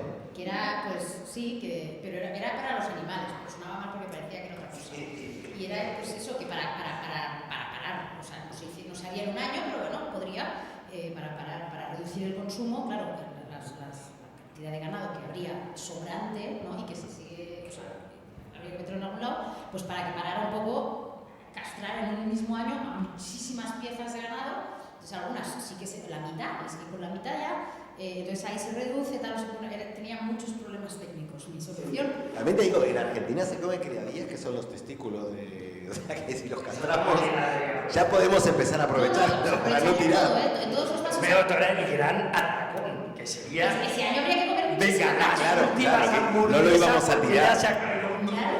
Si matamos el 2/3 de las vacas, habrá que comerlas porque no van a haber muerto hermano. Claro. Entonces ese año, o sea, se recordaría cada año, tal fecha, Hay un relato sobre ecotopía con un conflicto. Ese día todo el mundo vomita, entonces ya se pierde un poco. Y luego los animales siguen existiendo, pero porque para extinguirlos, pero pues se usan para otras cosas. Digamos, pues para cortar el césped, había los burros las cabras para cortar césped, como tracción, si quieren, la idea es que no. Pero si el perro te caza un conejo, pues te lo comes, pues tampoco vamos a desaprovecharlo, ¿no? Ah, no, si molares suficientes seguimos teniendo, que decir que ya que sí, pero que se reduzca y se replantee todo. Y ahí era donde yo chocaba con una pared que era bueno, pues que hay que replantear entonces el sistema. Y entonces, no sé quién fue que me dijo, te calmas, no tienes que solucionar nada. O sea, tú ya estás A mí cuando empecé a tener contacto, bueno, empecé a estar como muy consciente del problemón en el que estábamos metidos y de tener contacto con gente activista, ecologista, era que, claro, yo también tenía muchas culpas y siempre lo que me decíais era de, bueno, no, ninguno somos santos, ¿no? Nosotros tampoco vamos a ser aquí Jesucristo, soy muy cristiano, ¿no? Yo voy a dar la vida, entonces yo voy a ser el ejemplo absoluto, ¿no? Porque somos contradictorios y estamos metidos también en un sistema. La historia importante que me parecía a mí es que no podemos cambiar las cosas si no nos permitimos primero imaginarlas. Y como estamos tan intoxicados y estamos tan... que lo que primero que se nos dispara es una distopía, es muy difícil que tengamos referentes imaginativos para ver hacia dónde queremos ir. Con lo cual el gran esfuerzo o el gran conflicto es que tenemos que empezar a imaginar dónde queremos ir. Y yo a veces cuando estoy, a lo mejor doy un taller sobre este tema, muchas veces la gente, pues eso, pues estamos bloqueados todos. ¿Qué resorte me puede ayudar? ¿No? Pues igual que ver cosas del pasado y tal, yo digo, joder, conectar con tu deseo. Es decir, por ejemplo, ¿a ti te gustaba cómo te educaban en el instituto? ¿O cómo son los hospitales a veces cuando tal? ¿Te lo puedes imaginar mejor? Dentro de que no sea una locura, ¿no? Pues voy a imaginar un hospital que es un helicóptero volante de oro. Bueno, eso es una ida de olla. Pensar en términos de que sea posible y deseable. Pero sí, fijaros que el capitalismo está todo el rato aporreando, llamando a la puerta de nuestro deseo, pero lo que nos está es en lo que decías tú, tengo que hacer, tengo que cumplir los 10 deseos, tengo que ir a Bali, tengo que, ¿sabes? Pero son deseos, pero son todos prefabricados, ¿no? Ninguno, no viene de dentro a afuera el deseo. Hombre, hay un deseo mimético. Claro, pero es todo el rato un deseo que al final todo el mundo actúa como macacos y realmente si viniera un extraterrestre, yo se lo digo a mi hijo a veces, ¿tú crees que pensaría que la gente es libre o que somos todos como robots? Porque está todo el mundo haciendo lo mismo. Entonces también ahí hay que hacer un ejercicio de imaginación, pero también de deseo. O sea, joder, de verdad, levantarse cada mañana y decir, pues yo qué sé, sales a un barrio feo, lleno de coches, si es que ya está, ves, piensas en la pago y dices, joder, qué bonito, qué agradable estaba eso, con la pandemia, qué agradable estaba cuando no había tráfico y crecía. Bueno, pues coño, ahí tienes un hilo del que tirar. ¿Cómo sería esto si le quitan los coches? Que es, francamente, el gran horror de todas las ciudades. Eso, ¿ves? Otra cosa que está cambiando bastante, que yo veo, o sea, en ciudades donde viajo así, aquí en Barcelona lo están haciendo bastante, hubo sus detractores, pero avanza. Y a la ciudad donde voy, yo no sé si quiero ver ahora la cara de ecologista, pero siempre me se cuentan del rollo, oye, pues mira esta calle que la están peatonalizando, ahora ya se puede pasar por aquí, el otro día en Santiago, que me contaron un montón de calles que ahora son peatonales, y era como...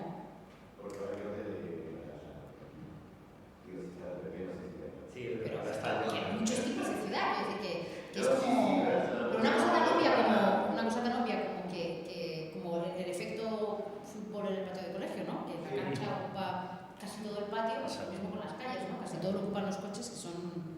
Y eso está cambiando, o sea, la gente ya... Yo, por ejemplo, tengo coche y conduzco y ningún amigo mío casi... Es una putada. Es una putada esto que se haya polarizado y que quede como de izquierda la defensa del planeta y de uno mismo y de tal, no sé qué, porque en realidad estamos todos jodidos, o sea, me refiero, no, aquí, originalmente la izquierda y la derecha era una discusión económica, digamos, ¿no? Y de otras cosas, digamos.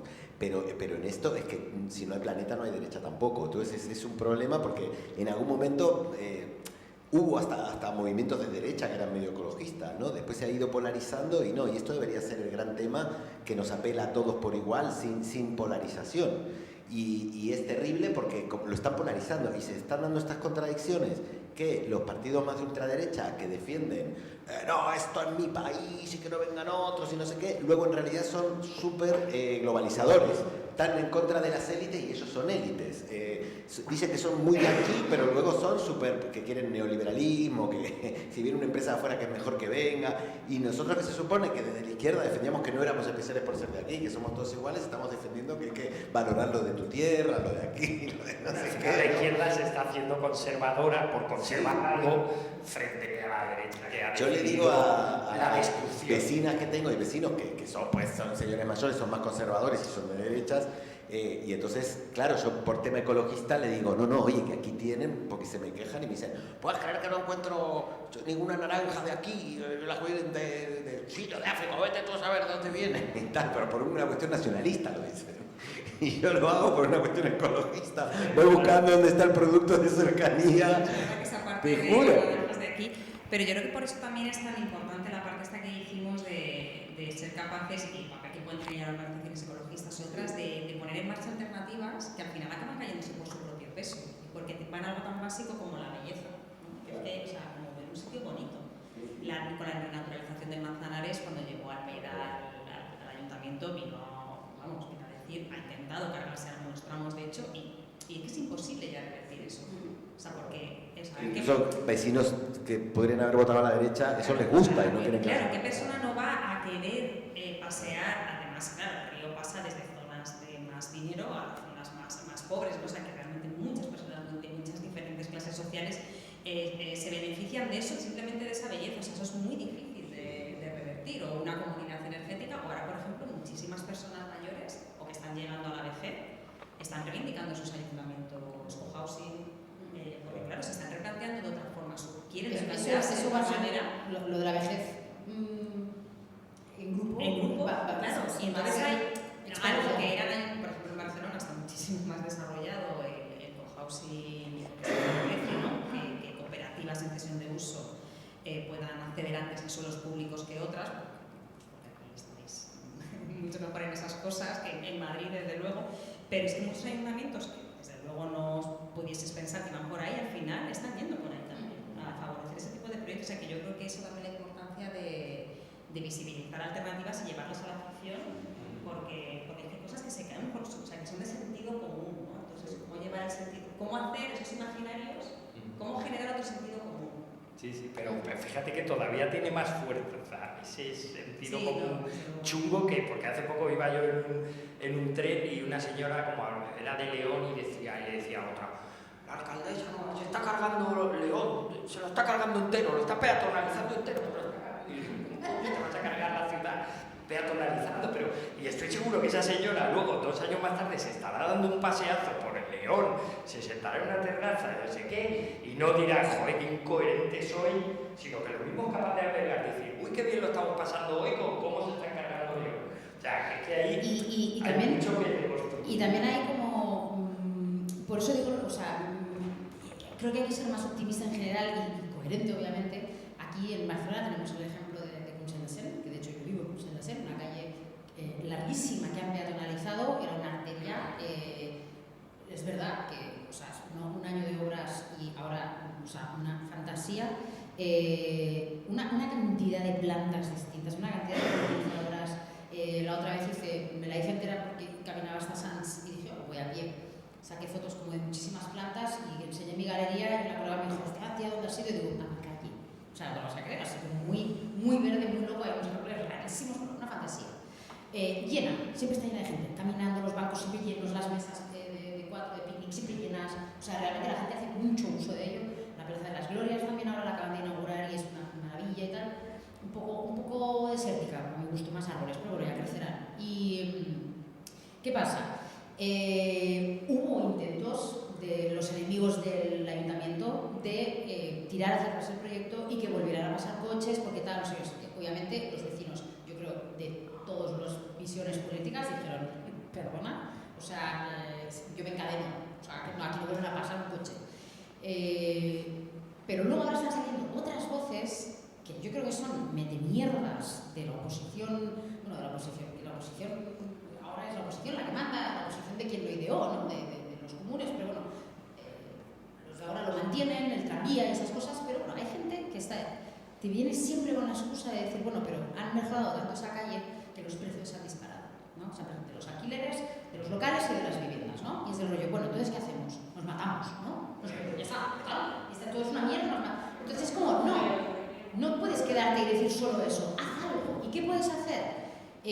¿Por qué los alquileres son más altos? ¿No? O sea, ¿por qué, por ejemplo, justo en mi tramo, en lo que vienen siendo las 4 manzanas, y pertenezco a una, pues digamos la de al lado y las 2 de enfrente, en conjunto suman 14 locales de brunch?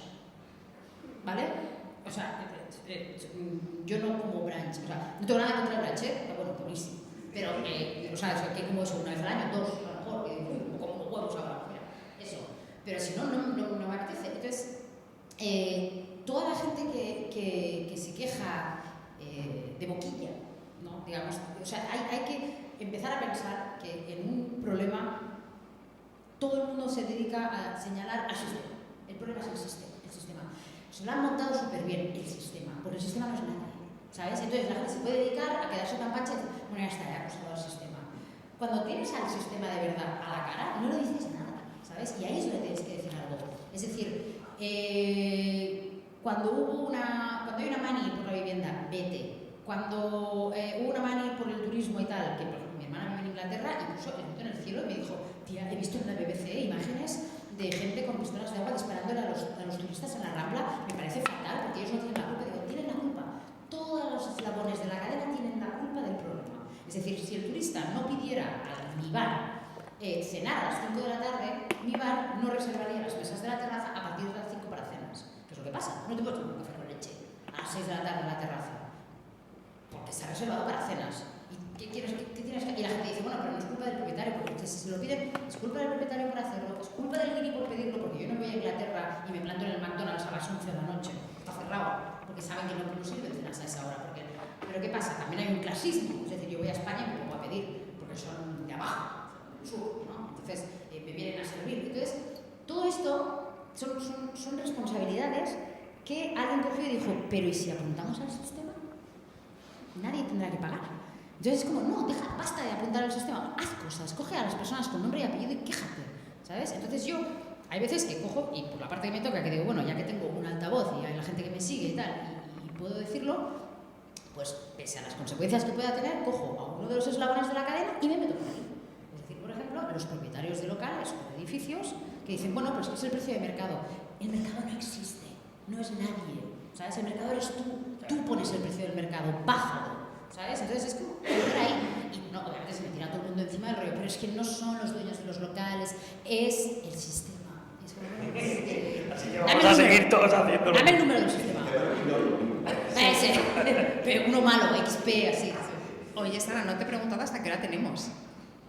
Vale, no, porque como veis, esto puede ser infinito. Son las 6, hay que cenar. No, por dejaros tiempo para que podáis contarnos cosas y preguntar. Entonces, por calcular. Claro.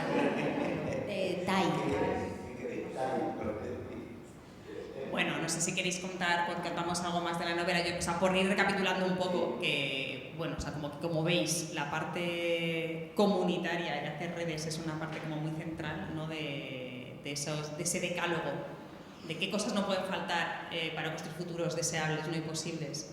Pues es júntate con otras y cambia las cosas, ¿no? Que muchas veces, aunque no las cambies, ya se ha generado ahí un magma, una red que hace que todo sea diferente. Eso se lo tengo que explicar ya a mi hija bien pequeña, cuando me ha aprendido ya súper pequeña que las manis no sirven para nada, porque se manifestó para que no le cerraran su escuela infantil, Ayuso, y la cerraron con 6 años, y para mí fue, hostia, un bofetón, porque me dijo, pues esto qué mierda es. Es decir, que a veces funciona. Claro, yo le dije lo primero, a veces funcionan, hija. Pero yo creo que, bueno, hace poco con Altri, la celulosa esta que quieren poner en Galicia, que hubo una concentración muy grande en Madrid y había gente que decía, no, en la puerta del cole, ¿no? Pues padres y madres que no son tan ecologistas, si son ecologistas aunque no lo sepan, pero no lo tienen tanta, me decían, al final la pondrán, y decía, realmente se ha generado tal red en esos pueblos que aunque no, o sea, que no la van a poner, que vamos a conseguir que no la pongan, pero eso. Entonces, esa parte está muy presente, ¿no? La parte de juntarse con otras, de hacer cosas y todas las historias. Pero de alguna manera, por lo que contabas de tu niñez, que posiblemente si se hubieran acoplado todas las demás escuelas, no, ¿sabes? Hubieran ganado la pulseada, ¿no?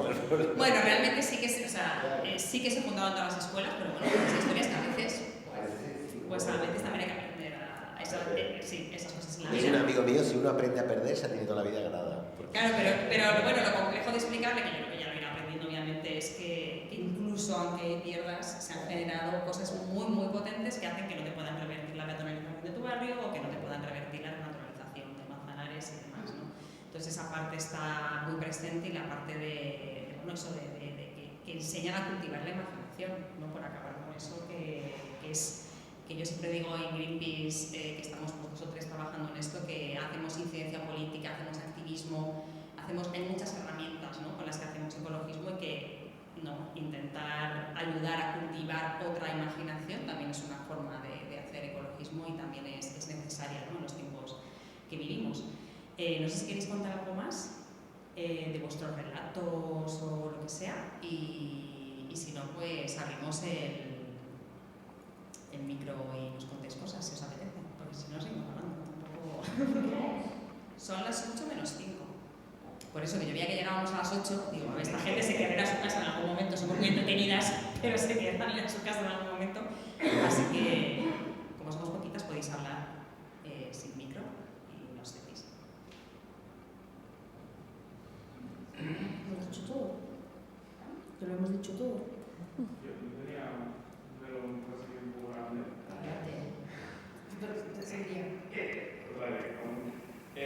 Hablabas también del vehículo, ¿no? De lo que viene y va. Yo creo que también estamos en un momento así donde ser de izquierda no es tan guay como podría ser hace 10 años. Pero eso se palpa mucho en el momento en el que estamos también como de TikTok y de todo esto tan rápido. Y también se suma como el neoliberalismo que está en todos los lados, en los youtubers que van a Andorra y que tienen tantísimos seguidores. Y como cogiendo este punto en concreto, es algo que a lo mejor como me preocupa un poco más, que a veces comento con amigos y tal, es como, bueno, que vosotros a lo mejor habéis reflexionado más sobre todos estos problemas, tanto ecologistas como de la sociedad, de cómo podemos luchar contra el problema de que los jóvenes, yo creo que como me da la sensación, no soy tan positivo como Javier, que son más de derechas, Sí, más conservadores y más reaccionarios.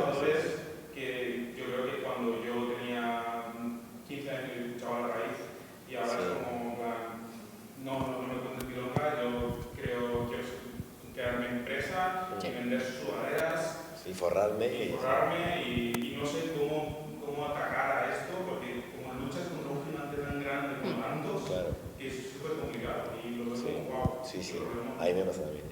No, y además que, sobre todo, mucha inmediatez. O sea, quieren cosas como, hace poco, aquí en Barcelona Activa, que hacen como mentorías a emprendedores, bueno, ayudan a gente a llevar su proyecto de principio a fin, ¿no?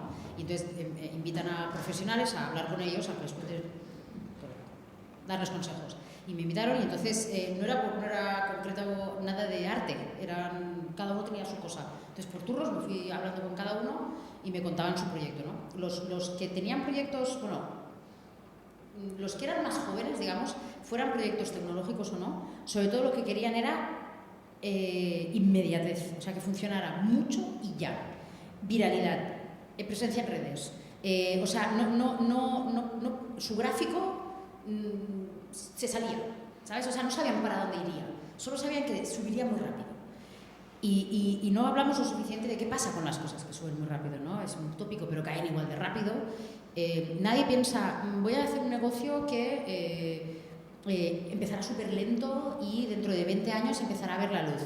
Nadie piensa así, ¿sabes? Es como, ¿por qué? Porque nadie quiere mantener lo que tiene ahora. Es como, ya tendré cosas nuevas, ¿no? Todo es como una rotación constante de cosas, de proyectos, de ideas, de tal. Y era como, yo flipaba. Y aparte todos los que tenían ideas tecnológicas las habían desarrollado no para vivir de ellas, sino para venderlas, ¿sabes? O sea, hoy en día es eso, es como esa frase de es que el dinero se tiene que mover. Es como, ¿quién es el dinero, no? También, es que yo soy, llámame materialista física, de que quiero ver personas, ¿no? Pero era como, el dinero el dinero no pide nada, el dinero está ahí, el dinero existe, el dinero es un invento, ¿sabes? No, que filósofo por ahí fue Zizek, que decía que el dinero se había convertido en lo más metafísico que existía, porque no tiene ningún valor real, pero nos representa todo lo demás que existe. Pero un día que si llegamos a pagar la ilusión, nos damos cuenta que no significa nada. Sí. Bueno, mira cuando hay problemas como en Argentina. Sí, total. Sí, que lo hacían con intercambio, ¿no? Mi madre daba clases de inglés y le hacían masajes, hacían intercambio. Solo decir algo para darle pie a ellos, que son la parte padres, que lo tienen más claro. Pero sí que yo últimamente estuve citando mucho el ejemplo del hijo de Miguel, porque en el colegio público de Madrid se han puesto de acuerdo todos los padres en que no tengan... ya quisiera. No, en el curso, ¿no? En el curso, sí. En realidad. Que no tengan tablet y móviles. Y a mí lo que me parece que ese problema tiene que ver con esto de que el mercado estrena nuevas tecnologías sin que sepamos qué impacto van a tener ni en nosotros, ni en nuestros hijos, ni en nuestros abuelos, ni en nuestra sociedad. Y como eso es obviamente es una herramienta y te da una ventaja y además es negocio, pues todos nos volcamos a la tecnología, se hace imprescindible y 10 años después nos damos cuenta que toda una generación ha sufrido 3 veces más bullying, acoso sexual, acoso escolar, los niños más reaccionarios porque la cámara de eco los ha llevado a odiar el feminismo, odiar al colectivo LGTBI, y ahora nos estamos dando cuenta que esa herramienta que nosotros abrazamos, mi generación, como la panacea, pues es muy buena para muchas cosas, pero para otras es un auténtico horror. Y ahora entonces empiezan a plantear los padres que, bueno, por ahí tiene que haber una edad, tiene que ser mayor de edad, por ahí no pueden ser todos los contenidos así, así, y recién ahora estamos exigiendo que se legisle sobre eso, que me parece muy fuerte, que los primeros móviles ya llevan que más de 20 años, ¿no? Y me da mucho miedo porque ahora desde los propios medios, porque el problema también es el gran aparato de publicidad y prensa que hay detrás, los propios medios, por dar contenidos que tú te los mires, están hablando de las grandes, de cómo va a cambiar el puto mundo, la puta inteligencia artificial, cuando no tenemos ni puta idea, esa herramienta que, aparte de los despidos por trabajo y todo esto, más allá de todo esto, creo que puede tener cosas muy buenas en la ciencia, en el descubrimiento de soluciones para el cáncer y cosas así, pero no sabemos ni a nivel cerebral, ni a nivel neurológico, ni a nivel niño, ni a nivel... ¿Qué va a ser inteligencia artificial? Entonces estamos comercializando herramientas sin saber qué nos hacen. Es como regalar fentanilo sin tener un estudio previo de qué puede hacer el opiáceo, ¿no? Yo solo quería comentar que, y ahora dejo a Miguel, que es más padre que yo, porque tiene 2, ¿no? Más que nada. La última vez que conté.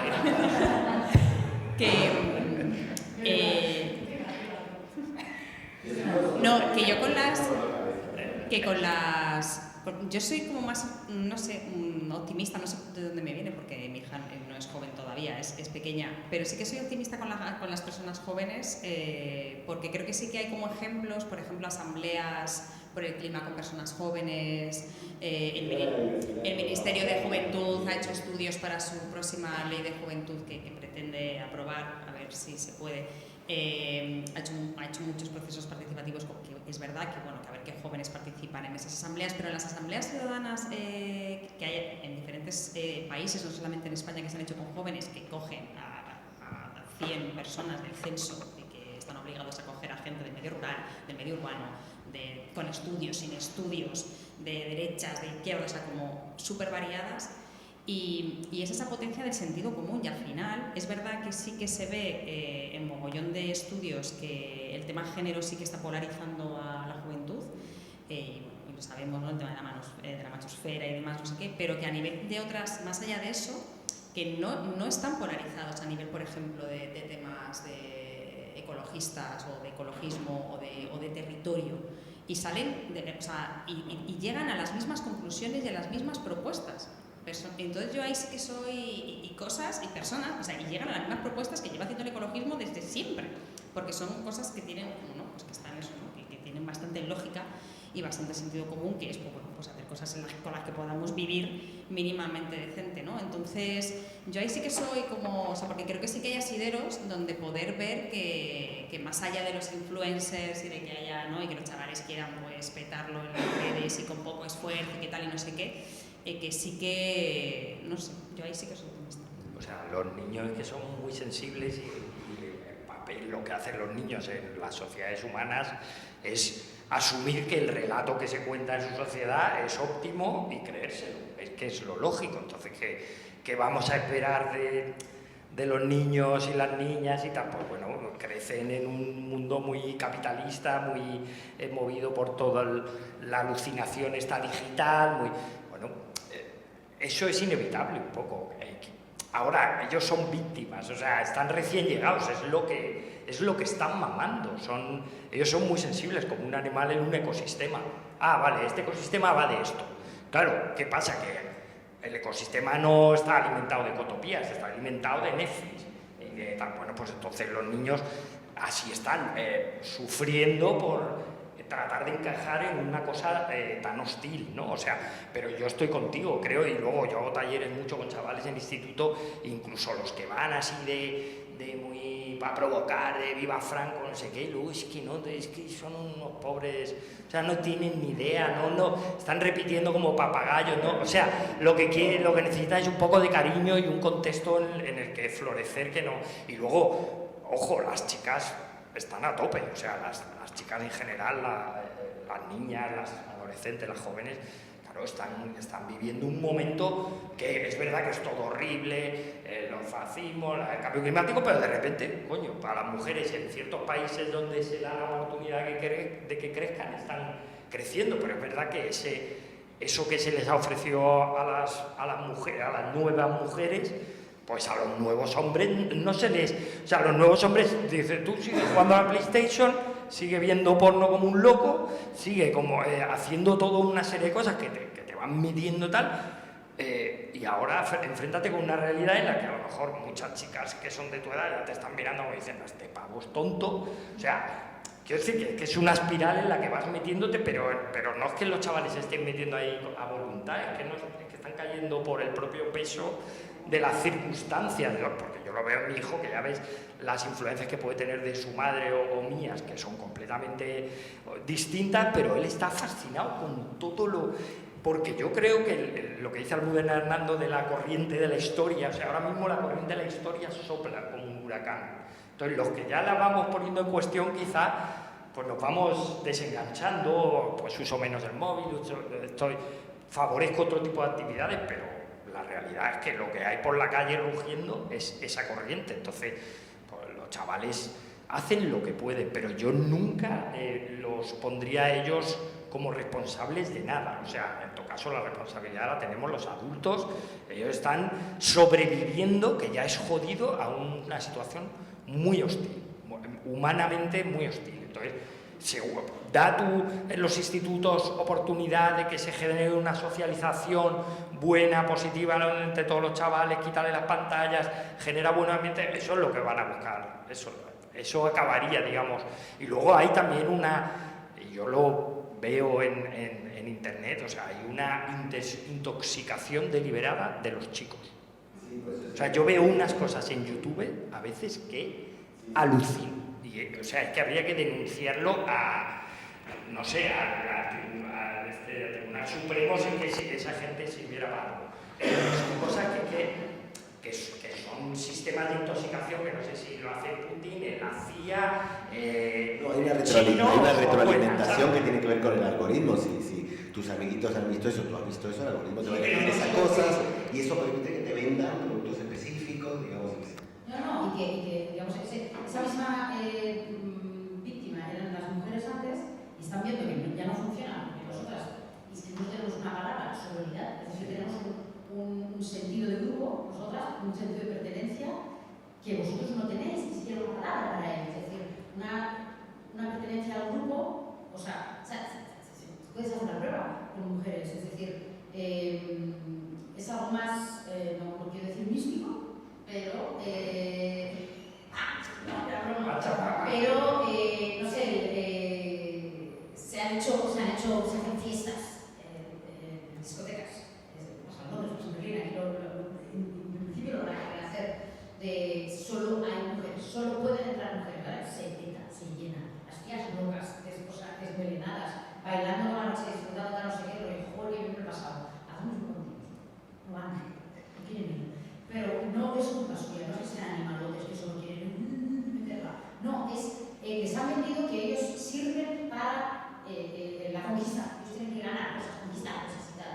Es decir, claro, el destino y no el camino, ¿no? O sea, bailar por bailar, no porque tengo que mostrar un baile o que me miren o cosas así.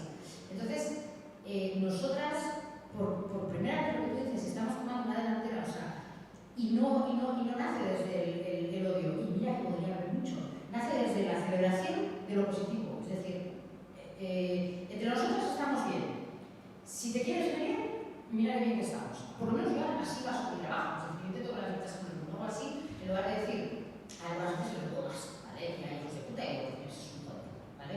O este tipo de personas son tontas, pero por lo general lo que tiendo es a hacer una especie de humor en el que no me río de nosotras mismas, en nuestras prácticas, en muchos comportamientos básicos, pero de decir, de dar un ejemplo de seducir, más bien de decir, mira, que de este lado se está bien, ¿sabes? Y de este lado, y no estoy diciendo tíos malos, estoy diciendo gente deconstruida bien, ¿sabes? Y yo creo que así se avanza bastante más. ¿Qué pasa? Que con alguien con una mentalidad así, ninguna campaña de marketing o de querer venderte cosas funciona. Entonces, ahora yo creo que están tirando por los chicos. Y todos estos sistemas piramidales o así, que tienen mucho que ver con esto de voy a crear un producto y voy a tirar para arriba y tal, no sé qué, les han enganchado, quiero decir, están perdidísimos, les faltan referentes, tienen claro, o sea, no paran de decirles que los que eran sus referentes son babosos, malos, que van a la cárcel y son corruptos, entonces de repente es como, ¿a quién tengo que admirar? O sea, yo no quiero ser un pussy, ¿no? Como dicen ellos, así como no quiero ser blando, no quiero ser tierno, no quiero ser sensible, ¿no?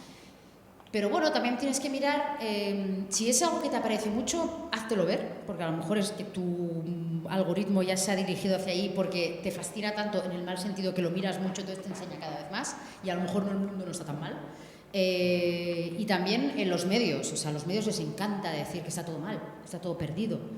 Y no tanto, no sé, y sobre todo a mí, yo noto mucho eso, que esos tíos así como sistemas piramidales, esos tíos que siguen hallados y tal, no sé qué, o que pasan por la penitencia, ¿no? Tengo que hacer abdominales, tengo que levantarme muy pronto, tengo que comer comida cruda, yo qué sé, cosas así.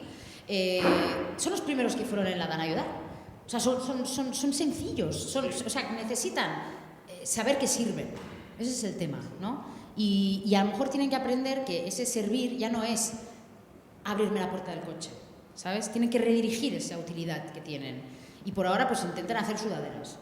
Ya veremos a dónde llegan. Pero la cosa es que nosotras ya hemos redirigido quizá ese interés y ya no necesitamos esa aprobación externa masculina. Y no digo por las heterosexuales, incluso hablando con lesbianas, hay muchas lesbianas que ellas mismas se dan cuenta que están esperando la aprobación masculina constantemente y que se están quitando. Pero las nuevas, las chicas nuevas ya empiezan de hecho, hay un estilo de vestir ahora que no me acuerdo cómo se llama, probablemente le han puesto una palabra inglesa, pero que tiene como la etiqueta disgustar a los hombres, ¿no? Que es vestirse lo peor, lo que les gustaría a los tíos, ¿no? O sea, como pantalón muy ancho, todo mal, ¿no? Todo así como... Y ya es una corriente, ya es una forma de vestir. Sí. Y hay tíos que no lo pueden procesar, el rollo, pero si no es para mí, ¿para qué te vistes? ¿Por qué te vistes? No sé, deja de respirar. Bueno, habría una manera, se me ocurre, porque el otro día estuve leyendo que los hombres, cuando cuidan, segregan hormonas que son más parecidas a las de las mujeres. Hay que ser el científico, ¿eh? No, esto de hecho me lo dijo mi madre. Sí. Pero nosotros nos pasamos información privilegiada. Pero claro, entonces tú dices, joder, pues a toda esta manosfera, o sea, yo que sé, un montón de gatitos, bebés, hermanos pequeños. O sea, de hecho, los chicos que tienen la suerte de tener hermanos pequeños, sobrinos a su cargo, no sé qué, es que desarrollan otra, digamos, otra fisiología, digamos, que es que... Porque lo hablábamos y decíamos, no, claro, las mujeres tienen el periodo, pero que son los hombres, de repente, en función de qué cosa hagamos, nos va cambiando el carácter también. Sí. Con lo cual, quiero decir, pues estos efectivamente son un montón de chavales que están ahí un poco solos, que se les está alimentando, que tienen que perseguir unas cosas que son muy, muy chungas y no tienen un asidero de referente, que todos son futbolistas, gente que se da de hostias, gente que influencer, que quiere un dinero, ¿no? En fin. Bueno, están empezando igual, fíjate con lo del mundo bro, ¿no? Que todo el bro tal, se está empezando a poner de moda que estos bros, entre ellos, se cuenten cómo se sienten. Es un primer paso. Es un primer paso. No, entre ellos, lo ves, y lo ves, los chavales los ves sentados en el banco en el parque y arriba se lo oído y están hablando de cómo se han sentido con no sé qué. Sí. A lo mejor es muy básico lo que están diciendo y tal, pero es un primer paso. Y que se llame bro ya es algo parecido a brotherhood, que es como una sororidad, pero masculina.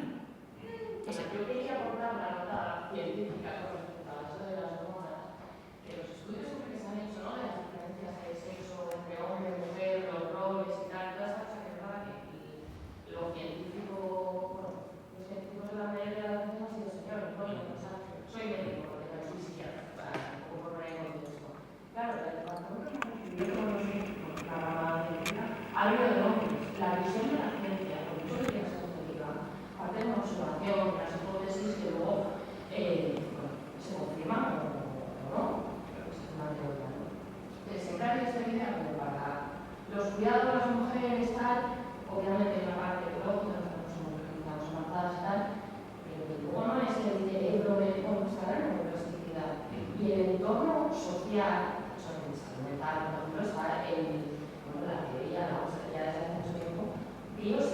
social. El factor social, lo externo, ¿dónde tú te creías? ¿Qué rol te impone la sociedad? ¿Y cómo eso, ¿no? Va limitando, claro, o sea, a ti te educan. Las mujeres tienen que cuidar, su propio cerebro se va transformando en eso, ¿no? Yo creo que al final no somos tan diferentes. Creo que en todo este entorno, lo que decías tú de los mensajes tóxicos, está ahí la derecha, capitalismo, ¿no? Metiendo mucha pasta y eso a la derecha le va muy bien. Tener a los chicos por este caminito que luego al final llevan los fachas y nos a votar. Sí. Yo creo que en el fondo, igual que la gente joven y demás, lo que vemos todos es el sentido de pertenencia y hay muchísima soledad. O sea, que la gente tiene la cara de Jesucristo con las pantallas, tal, incluso sigue de adultos, ¿no? Pero bueno, a mí la gente, los adolescentes, la gente joven que la pandemia era adolescente es adulta, estamos viendo un poco los estragos. Creo que al final es eso, el poder crear lazos, ¿no? Y hay muchísimos estudios de cómo ahora, como esta idea del feminismo nos beneficia a todos, y creo que es la práctica que hay que dar mano. Hay estudios, hay un artículo muy interesante que hablaba, no sé qué era, creo que una presentación en correos o algo así, los hombres iban había hombres, y llevaban mochilas o carteras que pesaban muchísimo, y hasta que no llegaban las mujeres, con esta idea del cuidado, de hablar, oye, esto daña, esto tal, no se empezaban a poner carritos que benefició a la espalda de hombres y mujeres. Yo ahí lo del ecofeminismo lo puedo entender por esto, el crear redes, todo lo opuesto que es el cuidado, el sostenerse, el echar un cable, que es lo opuesto a vender la medida de eso, claro que eso no vende, no le interesa. Claro, todo esto que se llama de capitalismo, el poder, todo esto que tienes una baja de ¿no? Hay que deconstruir, y creo que el hombre también se va a beneficiar en los cuidados, en el poder hablar. No me parece tan raro, y esta gente al final son unos desgraciados. Y tienen son unos inseguros, que lo único que ven entre arenas movibles esta incertidumbre de la mujer, que es lo que.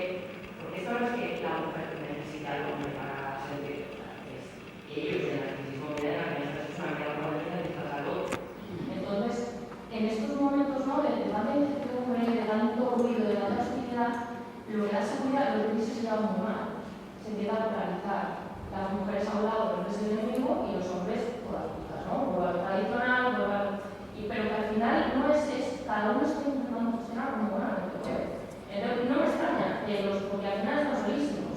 Los criptobros y todas estas mierdas. O sea, al final estamos todos un poco intentando sobrevivir. A ver, yo claro, intento mirar así porque al final mucho subnormal la visión de pobrecito. Y es verdad que luego hablas con el hombre que además es un imbécil conmigo por ser mujer, medio joven y tal, y al final es un vacío, una soledad y pues es muy igual que otros. Cuando rascas, miras, es que es la nada, porque y me da igual que sean el que quiere ser influencer en Andorra o el que es un misógino o es, pues cada uno tiene sus dificultades y lo gestiona como una que puede valer.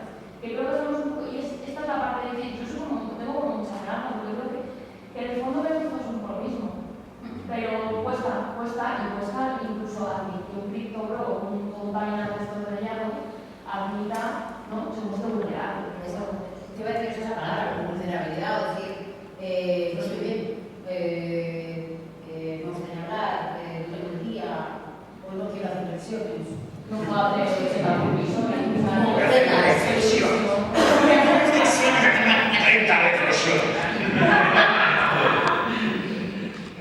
Sí, no, pero se trata de eso.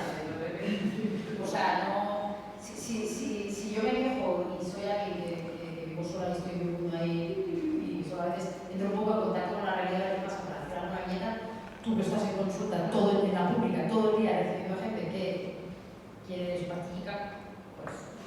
Yo que diría más que no solo hombres y mujeres, sino que hay un malestar general en la sociedad y que ahora mismo se bifurca con dos, yo lo pongo así, aunque sea un poco simplificación, pero que además se corresponde con las dos posiciones políticas supuestamente a día de hoy, que una sería la ecoansiedad, que es más consciente, y la otra es lo que, no me acuerdo que el teórico americano le llama hedonismo depresivo, que es básicamente todo lo demás. Entonces el negacionismo, parte de los negacionistas no es que sean más idiotas, es que tienen ese mismo malestar que es profundo de una sociedad absurda, pero no tienen recursos para llevarlo por otro lado. Entonces lo llevan para este lado, porque al final ellos prefieren negar y hacer una huida hacia adelante, y otra parte de la sociedad quizá tiene la madurez suficiente como para afrontar el problema y decir, el problema es súper deprimente, pero yo lo estoy mirando. Y yo dice, no quiero mirar, pero el problema es una raíz. Por eso comparto contigo que en el fondo hay un anhelo de otra cosa, y que efectivamente cuando la palabra no se ve, aunque sean breves intervalos, se da la posibilidad, o sea, se rompe la normalidad. Y la ruptura de la normalidad lo que te da la impresión es lo frágil que es esa normalidad, porque a nadie le gusta. Es una normalidad impuesta a todos. Entonces, claro, lo difícil es cómo cosemos esto para que ese mismo malestar pueda hacernos salir de él juntos, y no desde la confrontación, que efectivamente es una confrontación alimentada artificialmente, justamente para que no atemos cabos de los que tenemos el mismo problema. Yo creo que una manera de romper todo esto es representar otras realidades. Si existen otras posibilidades, por ejemplo, en la parte de la dicotomía, de las polarizaciones, cuando hablamos de hombre, mujer, etc., para mí lo que desmonta todo el sistema, no solo de hombre y mujer, y lo que se ha construido para el hombre, lo que se ha construido para la mujer, son las personas intersex. Las personas intersex vienen a desmontar todo el sistema porque son personas que demuestran que la biología humana va mucho más allá de la parte binaria, y por todo lo que ello implica, ¿no? Son seres sintientes, son seres con cuerpos perfectamente sanos que de repente no encajan en los cánones que nos han puesto en mente, ¿no? Y de repente eso desmonta la sexualidad, desmonta la biología, desmonta la sanidad, desmonta la moda también, todo este tipo de cosas. Entonces, yo creo que hay que dar cabida a esas realidades que son grises, porque no han existido ni existirán nunca en un blanco total y un negro total. Y eso también de cara, por ejemplo, a lo que hablábamos antes, ¿no? De cómo criamos a los niños y las niñas para que luchen contra ese odio y esa hostilidad. Bueno, pues yo creo que a través de ejemplos que se dan en el día a día. Yo viví ahora en Valencia, aunque yo vivo al norte de Valencia, a mí no me cogió, pero yo fui de voluntaria. Y allí había un montón de personas ayudando de todo tipo. Allí yo no te preguntaba si tú votabas a voto, a mí me da igual. De hecho, yo lo que más me acordaba era una imagen que se hizo muy viral de una de las manifestaciones que hubo en Chile por la reforma de la Constitución. Había un chico sosteniendo una pancarta que decía: no nos conocemos, pero nos necesitamos. Y me pareció fundamental, porque en la DAN ha sido muy claro. Se dio claro la importancia del sentimiento de comunidad y el que hace el bien sin mirar a quién. Entonces, pues, cuando los niños y las niñas tienen ese tipo de referentes, me da igual ser una persona intersex que una persona mayor ayudando a una joven o al revés. O sea, creo que esos son los ejemplos con los que podemos luchar contra esa polarización y esa hostilidad. Y yo tengo un complejo, personalmente tengo lo que yo llamo la teoría de los círculos concéntricos, que es: yo no puedo controlar lo que pasa en África, ni puedo parar la guerra en no sé dónde, ni lo que ocurre en Afganistán, pero sí puedo controlar primero lo que yo siento, pienso y hago, que esté alineado. Luego lo que ocurre en mi pareja o en mi familia, luego mi entorno más cercano. Y si todo el mundo aplica, si todos los seres humanos del planeta aplicasen los círculos concéntricos, nos tocaríamos mucho más y nos ayudaríamos mucho más. Y en eso, pues, ya digo, la representación, por ejemplo, vosotros que trabajáis con imagen, ¿no? La representación de esas realidades me parece fundamental. No, sí, de hecho, es lo que decías de los círculos concéntricos. Nosotros hemos seguido hablando de este libro desde hace un año y pico, no paramos, y seguimos.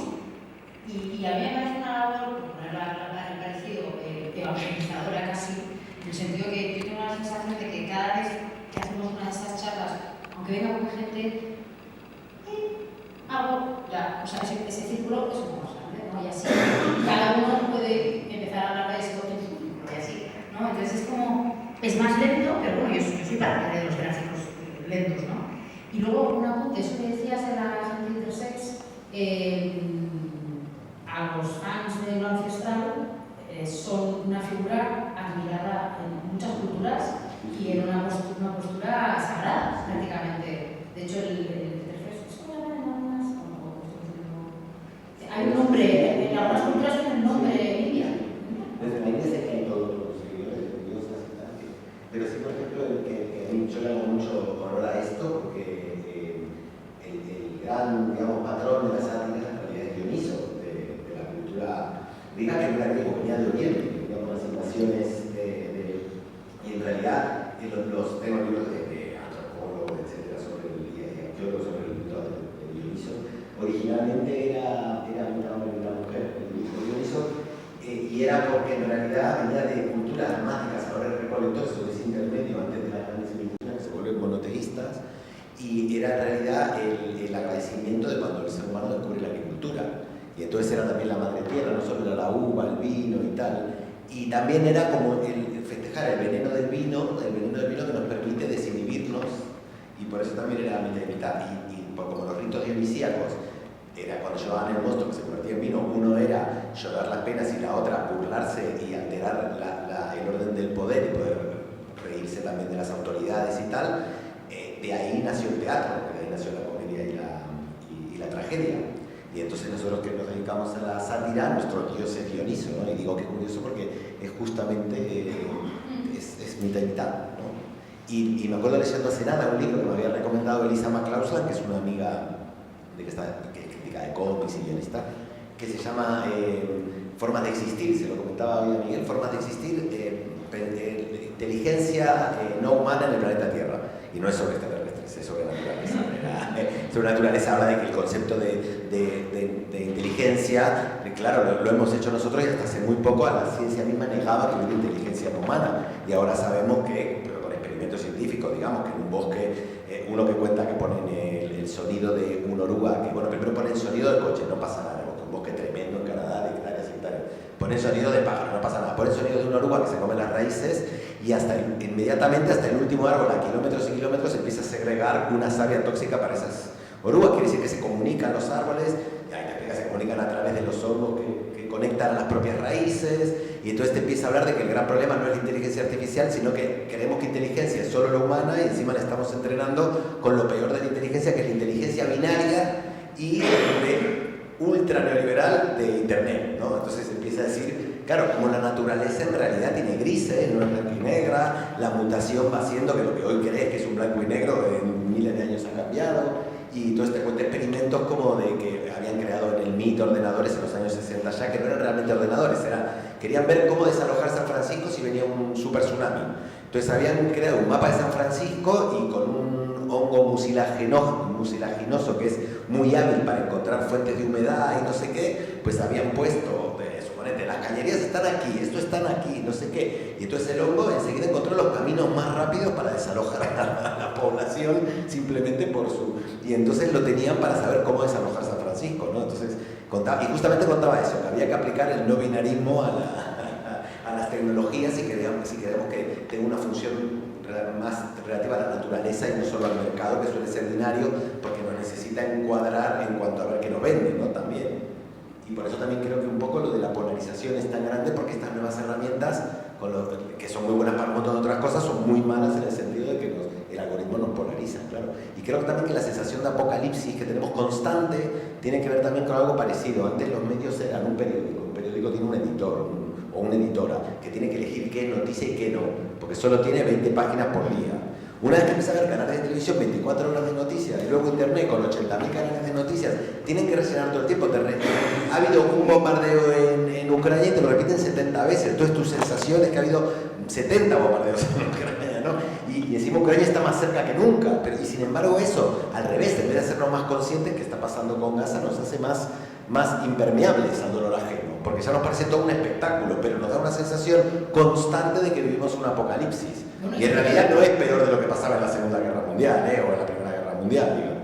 Y también están consiguiendo que en esta polarización que decíamos, de nuevo, que no hay grises, es blanco, negro, no sé qué, Gaza, Israel, están consiguiendo ya que la gente no se posicione porque, claro, porque si digo esto, entonces estoy contrario al otro, es como, no, obviamente no, o sea, yo puedo ser una cosa y la otra también, ¿no? Porque los dos hacen cosas mal, dos hacen cosas bien, pero claro, no, te piden, pero bueno, estás otra vez, ¿no? No es mucho más complejo. Entonces yo creo que hay una cosa que es importante y es que... Sí, y es importante, o sea, como un cambio, es que es un cambio muy poco palpable, es un cambio de paradigma, digamos, y me gustan estas cosas porque yo quiero ejemplos prácticos, de rollo no comprar galleta, pero bueno, un cambio que podría estar bien es tener en cuenta que a nivel matemático, para generar dimensiones necesitas puntos, ¿no? Si solo tienes 2 puntos, solo puedes hacer una recta. La relación entre ambos es una recta, ¿no? La más corta. Es lo que pasa actualmente, digamos. Entonces, solo hay una forma de unir los puntos. Si añadimos más puntos, creamos no solo más ángulos, sino también dimensiones. La solución no viene por, si tengo 2 puntos, añadir un tercero. Viene por añadir 16 puntos más y que no se muevan en los bloques en fila, que es lo que ha hecho siempre la rigidez de un patriarcado jerárquico, digamos, que es como de arriba a abajo, de derecha a izquierda, es el rollo y detrás y un poco más abajo, ¿sabes? O sea, entender las cosas, romper el molde de la dirección del pensamiento, digamos, es decir, y la coexistencia. Y también entra alguna dimensión temporal, que es, pueden pasar cosas a la vez y no pasa nada, ¿no? No, ahora no puedo con esto porque estoy con esto. ¿Qué pasa? Eso es un conocimiento muy femenino, o sea, muy femenino, muy históricamente asociado a las mujeres. El clásico, podemos hacer muchas cosas a la vez, ¿no? Repartir nuestro interés en varias cosas a la vez y mantenerlas, pero no es algo orgánico. Todo el mundo puede, pero sencillamente nos parece a nosotras que una frase de Ketrin Moran, del libro Cómo ser mujer, que a mí me flipa porque es verdad, pero es una mierda, que es que si quieres que algo se haga, pide solo una mujer ocupada. Porque probablemente lo haga más rápido que un tío que está sin hacer nada, ¿no? O sea, está ya... yo creo que si le sumas que está embarazada, que ya tiene hijos, ni te cuento. O sea, yo he visto a mi hermana embarazada con otro llorando y de repente, si tienes hambre, te pela una pera. No te pide nada, o sea, pueden hacer todo. Pues esa forma de saber repartir y así, yo creo que ahí está un poco ese futuro utópico. Si quitamos la bidimensionalidad, bueno, ni siquiera, es que no es bidimensional, es unidimensional. Si solo hay 2 cosas, hay una sola dimensión. Y al añadir más, pues ya tenemos un plano, después tenemos una superficie, o sea, varias superficies, todo esto. Y yo creo que eso es el futuro, o sea, ser más maleables.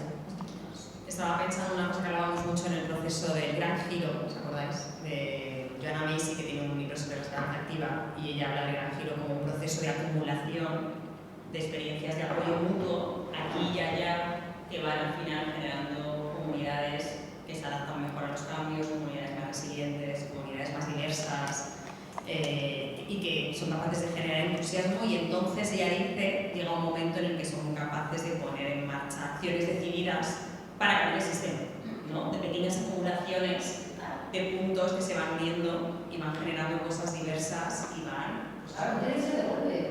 Claro, y ella es como un proceso de acumulación, ¿no? Hasta que se da el gran giro, plantea, y en eso pasa ya también el concepto de esperanza, no una esperanza vacía, que muchas veces nos hablan de esperanza, pues me están contando de esperanza, porque hay alrededor, sino bueno, es que la esperanza es algo más cotidiano, ¿no? Algo más que se va construyendo poquito a poco y que te va generando otro marco desde el que miras, desde el que piensas, y al final, pues, de repente estás con un mogollón de peña y te estás montando una comunidad energética. No sé si hay aquí físicas o físicos, pero los sistemas dinámicos no lineales, que el clima es un sistema dinámico, las mareas, y que yo creo lo dicen muchos, que los ecosistemas, los seres humanos, que en realidad son sistemas que tienen muchas partes que interactúan entre sí, y que dicen siempre que funcionan de esa manera, se van acumulando cambios hasta que no parece que pasa nada, hasta que el sistema cambia de estado. Y eso ha pasado con el clima, ha pasado con las mareas, ha pasado con los continentes, ha pasado con las culturas humanas. Siempre nos parece que todo va mal y que no pasa nada, pero hubiera sido imposible pensar hace 100 años lo que está pasando ahora con las mujeres, porque se han ido acumulando cambios, hasta que de pronto hay un pequeño cambio de estado, luego otro pequeño cambio de estado, pero que sea un gran cambio de estado. Y yo creo que con la conciencia de comunidad, la conciencia de hartazgo, de que el capitalismo de casino, súper neurótico, que estamos metidos, hipercompetitivo, nos va cansando, y lo vamos viendo, como decíamos antes, en el apagón y este tipo de cosas. Cuando se apaga la máquina, al final hasta los más defensores de la competitividad dicen, menos mal, hoy no trabajo. Por eso también decíamos con Miguel que hay que empezar empezar a exigir que los políticos no sean tan mediocres y nos propongan cosas tan mediocres. O sea, la gran campaña es una hora y media menos de trabajo a la semana. No nos proponen que no trabajemos, joder. Y al final te van a hacer problema igual. O sea, a lo grande. ¿Quién no quiere no trabajar? Eso no es ni derecha ni izquierda, joder. Eso, todos aquellos que trabajar es un rollo. No digo hacer cosas bonitas, digo trabajar, la obligación de trabajar, despertarte, de hacerlo y de tener una rutina obligatoria para poder pagarte el alquiler. Eso es súper estresante, no queremos ninguno. No se trabaja esto en ninguno de las historias, ¿no? El concepto del trabajo. Mira tú. Sí, ¿no? Que colaborábamos para tener la comida. Es importante, pero no que un trabajo. Sí. Claro. En un taller sobre utopías ahí en Vallecas, que con chavales jóvenes era muy gracioso porque todos se imaginaban el futuro haciendo memes juntos, pero y las chavalas todas de fiesta todo el día y no tan jóvenes, o sea, como que había algunas ya de 30 y tantos, ¿no? Y yo me partía de risa, estábamos ahí. Sí, también. Pero claro, yo pensaba, ostras, ¿quién hace la comida? ¿Quién pone la lavadora? No, claro, ¿quién? No sé, o sea, yo era como, pero bueno, oye, es lo que tiene pensar en, claro, piensas en utopías y piensas en un ratito, no piensas en el día a día, ¿no? Pero bueno, dio para mucho debate. Bueno, son las 8:30, pasadas, madre mía. Así que yo creo que podemos dar por finalizada aquí la presentación. Espero que os hayan quedado muchas ganas de leeros la novela. Y empezar